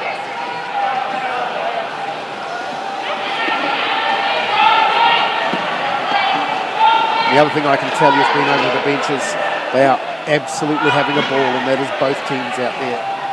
There are smiles from ear to ear, especially on 1-4-5-2 Tiffa Vicious. But it's malpractice out there, 2-4-7, jamming for Sulphur City in this one. But it looks like the white jammer's going to come through, take lead. Goody Two Skates, number 6. Didn't see them jamming in the first half, but out there, let's see what they've got. Trying to tippy-toe around that black wall. Slowly prying it apart. Just Rapunzel to beat there, number 8. A little offensive play, sneaks down the inside, scoring pass, 4 points on the board. So here we go. Is this the start of the invitation team's comeback? Oh, straight down the inside. Well, someone left the door unlocked. TV has gone. So that's 8 points on the board. The Goody Two Skates coming up for another 4, please. Sneaks around the outside, successfully thrown away. And it's Rapunzel, number 8, taken over, jamming.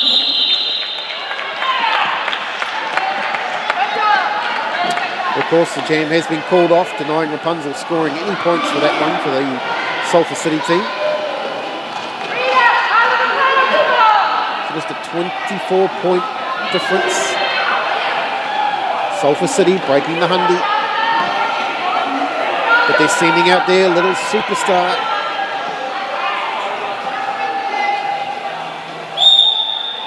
There we go, Tiffa Vicious slow motion start there. Seems to be playing with the other jammer. But it might cost them. It's Muckett trying to sneak down the inside. But it's Tiffa Vicious that's going to get down the inside. Claims lead. Leaves Muckett thinking about it. It looks like we've had a star pass. Is that off to Drama Queen, 565. Drama doing a great job jamming in the first half of this game. And Tiff not happy just to skate around. We've got to skate and dance at the same time.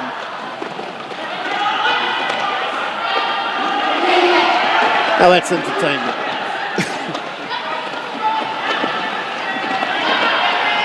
So Drama Queen trying to sneak down that outside line. The door has been locked and bolted shut. Going to try and power through. Unbeaten Drama's through. Yes, that should have been a scoring pass, and it is. 4 points on the board for the invitation team. Tiffa Vicious going down. Getting yelled at to call it. Hasn't heard it. Drama Queen's going to sneak points here. Drama Queen out over the sideline unceremoniously. Gets straight back up. Recycled back behind Intensive Scare 777. Still on call out there as well, 5-0. Tiffa Vicious back on the journey. She's found a handful of first gear.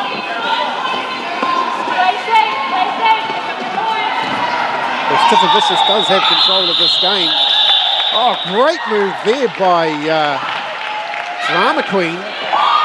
Diving up the inside. Scores a few extra points before it can be called. Great move there by Drama Queen.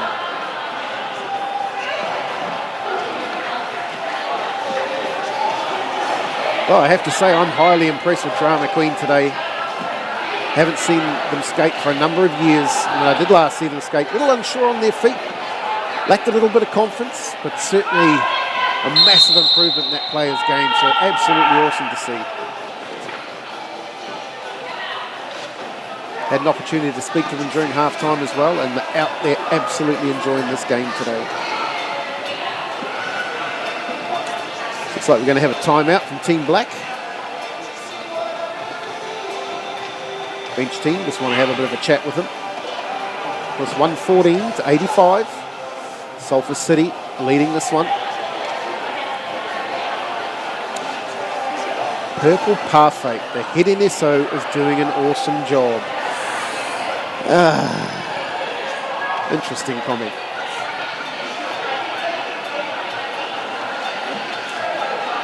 Suppose you've got to have a little self-promotion now and again, don't you?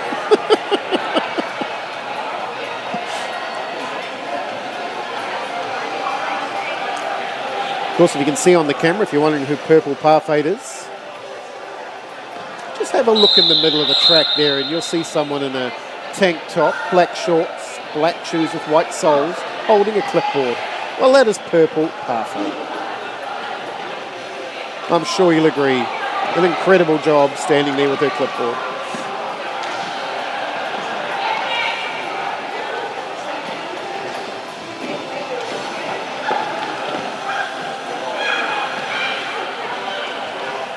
So it looks like we've got Intensive Scare, 777 sitting on the jam line there.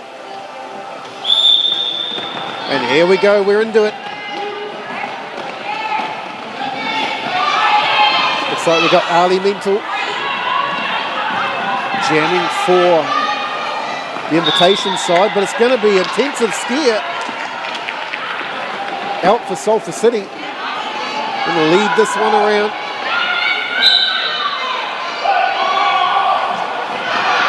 Piles into the pack, looking like a bit of a bird's nest down there at the moment.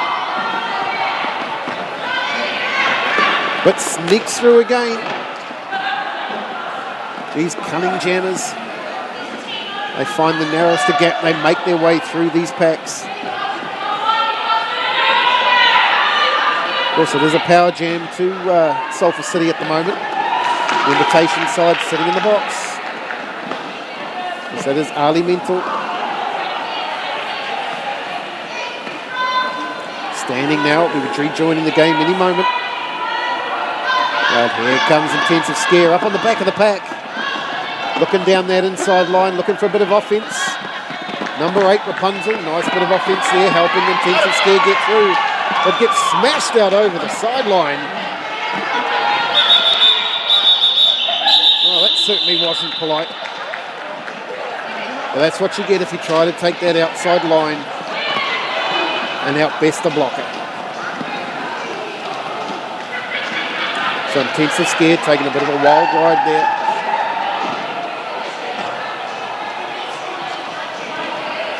But he's back up with a smile on the face as we line up for the very next jam. Looks like we've got 247. Malpractice back out there for Sulphur City. And Anarchy for the invitation team from Dunedin. It's malpractice, straight out, claims lead. Done this quite a few times in this game so far. Tries that inside line, and well, the door's open. Skates straight on through, but looks like it's been pinged for a cut. So it's now a power jam to the invitation team. There's still 1:30 left to play in this jam. The invitational side, they have 30 seconds to put as many points on the board as possible. Jammer not looking at their blockers for a bit of offensive play. Going down the inside line now.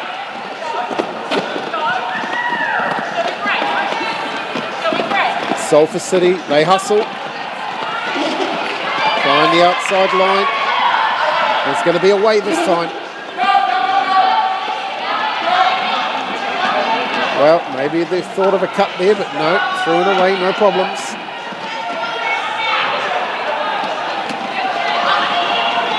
Coming up in the back of the pack, yet another scoring run.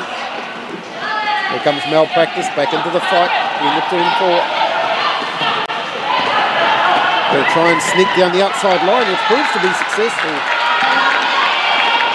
Skates on through, wastes no time getting back into it.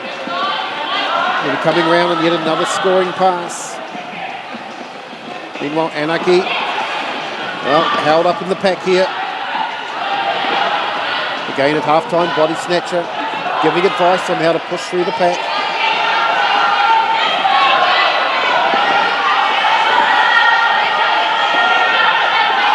Just weighing up the options as Anarchy. Looking at this pack, figuring out what's my best plan of attack. Tries the inside line and gets through for a few more points.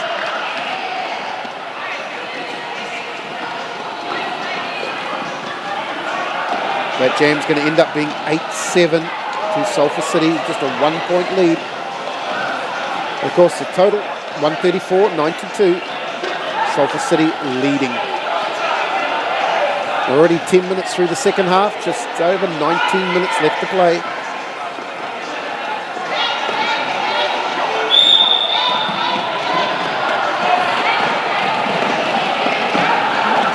We're back underway. These jammers are fighting at the back of the pack.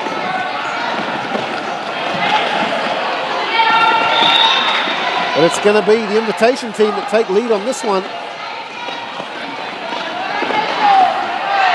Goody 2 skates. Did a great jam in their last effort. Back out in this one. Trying to carve down that outside line, but unsuccessful. Huge pile up going down into turn 1. Not quite getting the balance is Goody 2 skates. But here comes Tiffervicious. There's been a penny. I'm sorry, I wasn't paying attention. It is Tiffervicious in the jamming roll. Straight round the outside like a rocket. Having an absolute ball.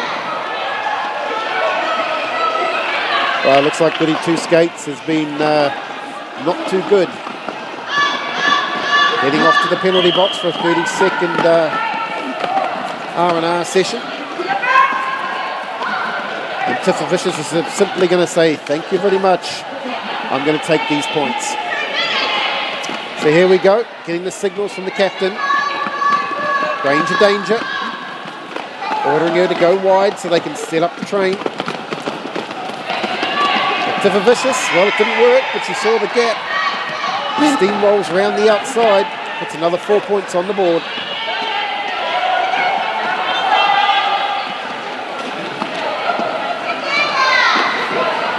So good to see this skater out here today, showing such confidence,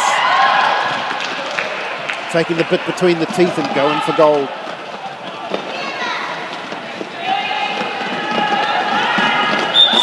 Points, and that's going to end the jam.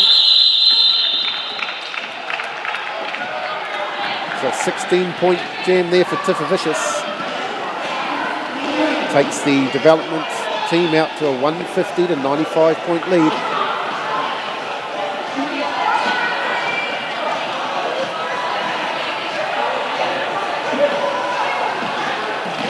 So a little work to be done here for the invitational team, but in white, but they've still got time. They're going to send Drama Queen out there for another crack. Drama Queen straight to work. Can't find the gap there. Everyone's stopping, pausing for a moment. But is Drama Queen in trouble? Off to the bin. So another power jam for Sulphur City. And it's the Crypt Keeper, 23. Finally finds a way out of the pack and takes lead jam. The pack, they sort themselves out down here in turn 1 and 2.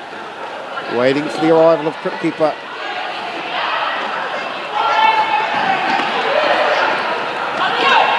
Well, it sort of just glides into the back of the pack there. Now trying to find a way through. Blockers trying to get in and supply some offense. Finally gets through down the inside. Bit of a mix-up, that one. Takes a heavy tumble entering turn 3. Drama Queen, of course. Well, I was going to say Drama's back in the action, but Drama's been sent straight back to the bin. Obviously having more fun sitting over there watching the game than playing.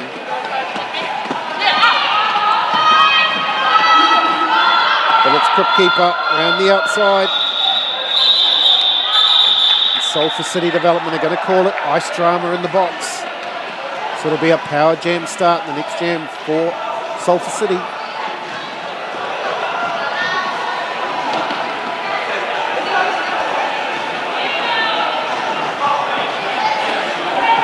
Of course, power jam and derby is time to go for gold. It's the time you need. Put on as many points, unanswered points as you can, while the opposition jam is sitting in the box. Quite often you see one power jam can make a massive difference to winning or losing, and we probably saw that in the last game. Malpractice, well, unopposed, is going to come through the pack. Full offense by her blockers. We'll get lead jam in this one. I'm not sure where Drama Queen's going there, all over the place. A little bit of confusion to what's going on here. But back into it now is Drama Queen sneaking up the inside line.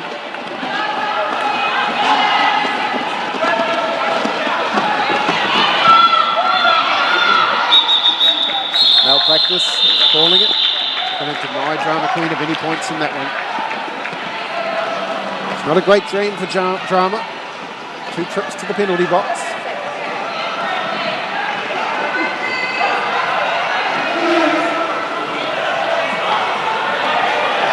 Well, that's what these development games are all about, just having fun, learning your craft, developing those skills.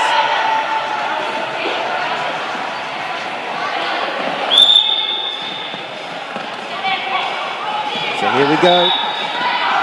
Looks like it's Tiffa Vicious back out there for Sulphur City. Drama, of course, sitting in the box. Sorry, I'm not throwing in the box, I'm getting a bit behind here. Getting late in the day. It's actually Anarchy out there who has claimed lead. Down to the knee, straight back up. Have to find another pathway through this Sulphur City wall. Tiffa Vicious closing in. The jam is called. So a bit of a rarity of this one. Tiffa Vicious being held scoreless. Although somehow, I don't know, she bought 1 raffle ticket for the main raffle today and won it. Tried for a redraw, but no, they wouldn't have that. So she walks home with the grand prize today from our raffle. All right, that was a long call. Time out.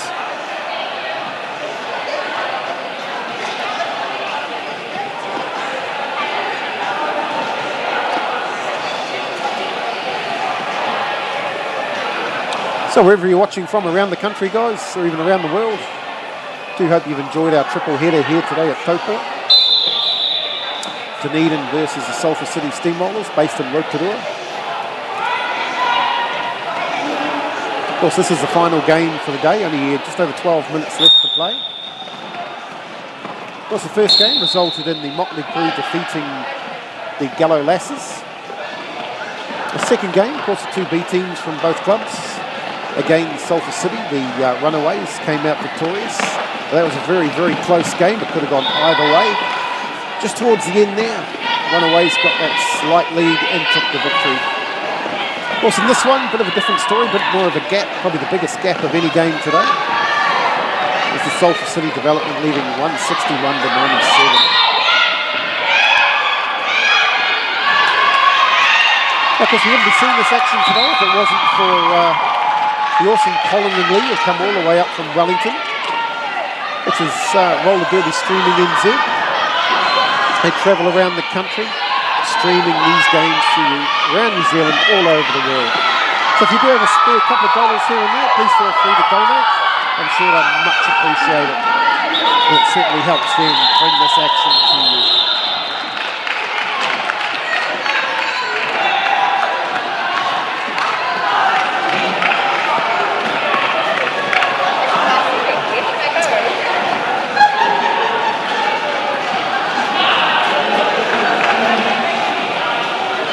So Anarchy out there having an absolute ball.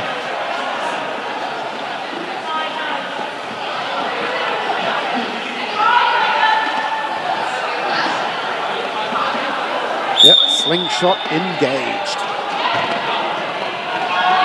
So here we go again. We're underway.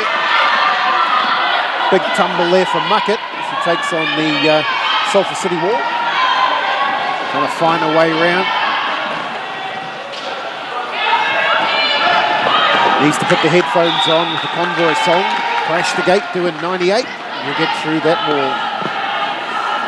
But it's malpractice, 247. Taking lead for Sulphur City.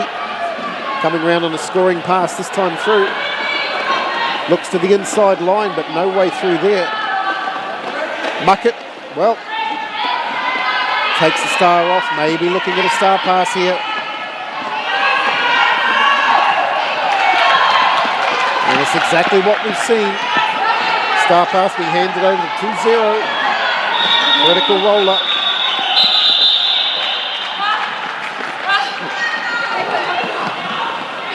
But that jam is going to get called by... excuse me. Called by malpractice, which brings that jam to an end. Just 4 points in it, which sneaks the development side out, the Sulphur City development side that is, to 167. Invitational team, they have broken the 100 with 101.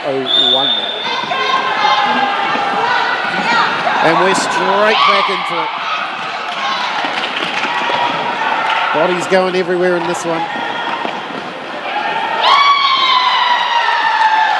But same thing, here we go, Rapunzel number 8. Taking on the Jammer roll in this one. Beautiful skater to watch, incredibly skilled skater.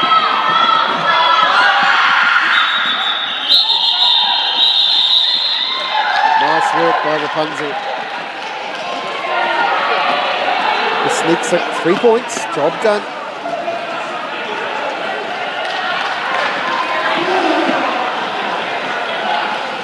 The dancing Jammer comes back out onto the track.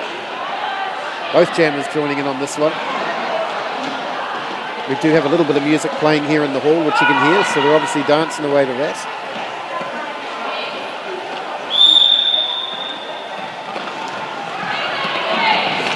So Triffer Vicious straight into the work, up against Anarchy.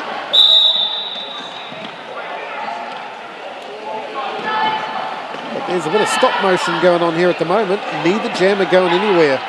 Well, I tell a slight fib. Anarchy is going to the bin. But it's Tiffer Vicious, powered the way through. Lead.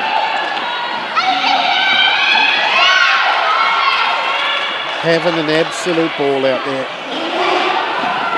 Comes up on that white pack. Unceremoniously gets tumbled to the ground.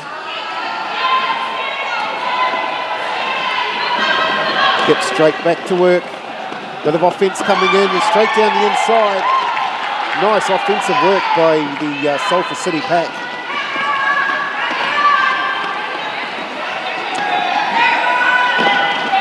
But here comes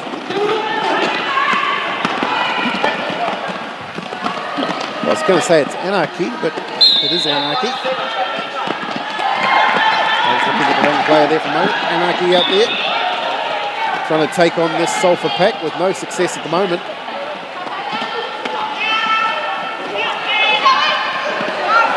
Well, Anarchy following Toronto Queen's lead off to the box again. That leaves Tiffa Vicious to burn up the track all on her own. Through again, scoring run. Getting told to call it, so they're going to ice Anarchy in the bin.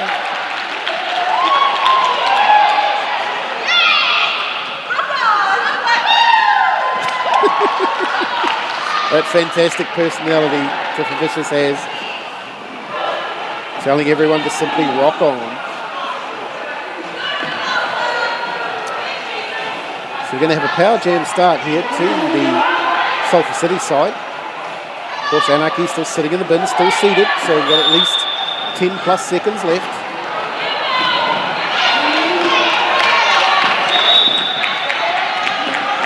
But straight through comes Malpractice, 247. On the journey for Sulphur City. Scoring pass coming up. Here comes the offensive players. Malpractice is straight through with 4 on the board. No mucking around as Malpractice. Hungry for points.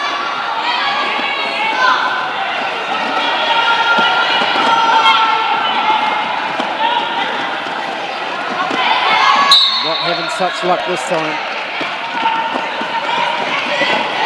Invitation Hall holding much stronger this time. Mel really struggling to get through. Unfortunately, 2 of their blockers being sent to the bin, so Malpractice just the 2 blockers to take on. It's getting stretched. They're going to have to release. And they do. So Malpractice through again. Meanwhile, Anarchy not having a great time down the back of this pack. Really struggling to get through. This is what builds character. The key is never to give up. Just keep going, keep trying.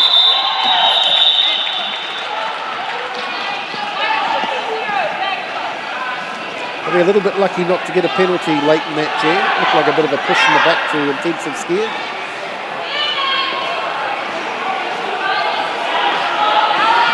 Oh, no, maybe they were pinged for a back block.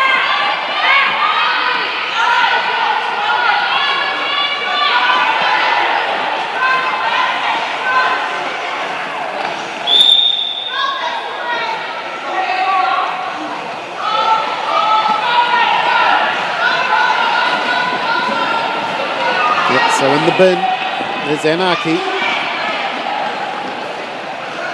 Have to be a little bit careful here with Anarchy. I would say her penalty count is getting up there. But it's the Crypt Keeper, 23, taking control of this one. Lead jam awarded. So we're going to come around the scoring run this time through. Takes on that defensive wall. The wall crumbles a little bit there. Crypt Keeper takes advantage and passes through. 4 points on the board. But here's Anarchy, not giving up, just continues to truck on. Continues this battle with the Sulphur City Steamrollers wall. Through this time. And here comes the Crypt Keeper. Scores another 4 points, pulls it off.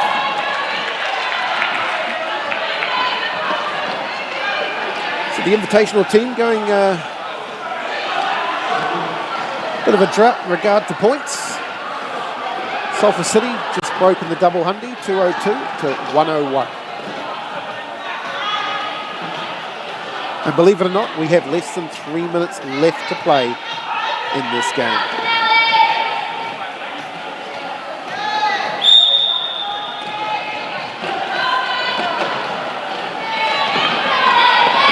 Back into it. Gen 16.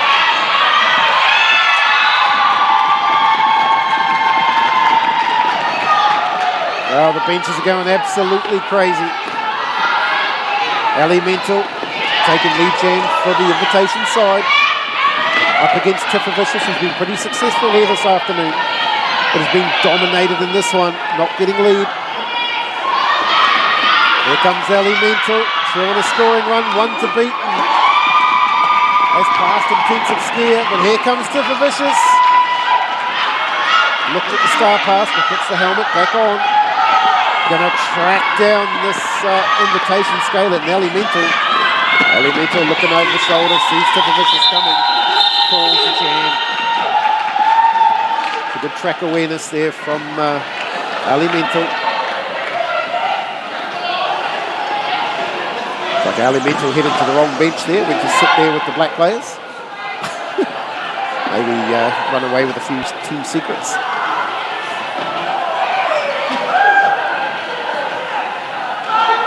So we're closing down to the final minute and a half of this game. The epic triple header here today in Taupo coming to an end. And it looks like we're going to see Malpractice 247 out against Drama Queen. All sorts of dramas at the back of the pack here. But tries that outside line and is away and laughing. Carries on their merry way. Been looking to score this time round, but Malpractice is going to say nope. Not today, Drama Queen. And Drama goes scoreless.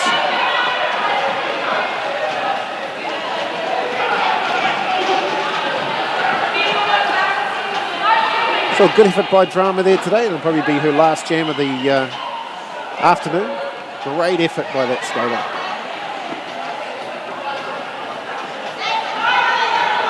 So here we go.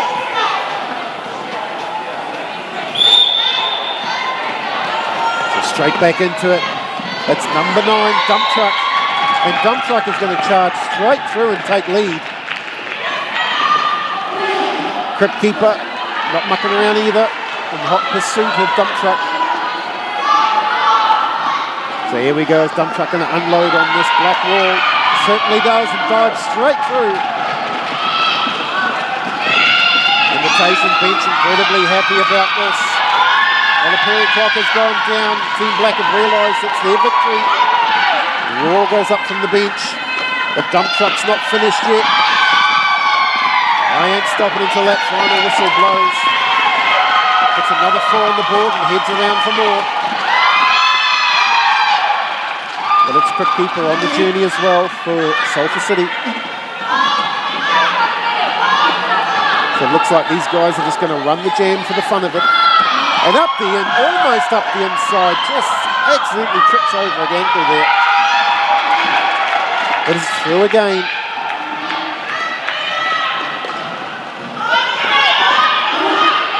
Dump Truck starting to look a little bit tired there. Hands on the knees, but coming through again. Straight into the black tripod. Looks up the inside. Can you get past Rapunzel? Does so.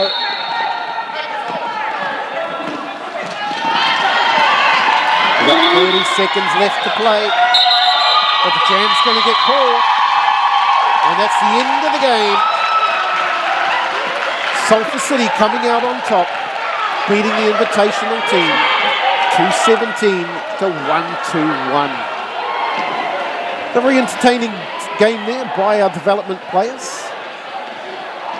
Good to see a nice range of leagues represented here today. Again, some of those players coming from not just Dunedin and Sulphur City, also coming from Auckland, Hawke's Bay, Tauranga, here in Taupo, and of course Hamilton as well. So good to see all those leagues represented. So guys, again, that's the game, 217, 121. That's our 3 games over. Our epic day of roller derby is done and dusted. I certainly hope you've enjoyed our triple header today. Sat back, enjoy what is an awesome game of roller derby. So thank you all for tuning in. On behalf of Roller Derby Streaming NZ, I would like to thank you all. Thank you for those that donated, and we'll see you again next time. This is White Guy, and I'm out.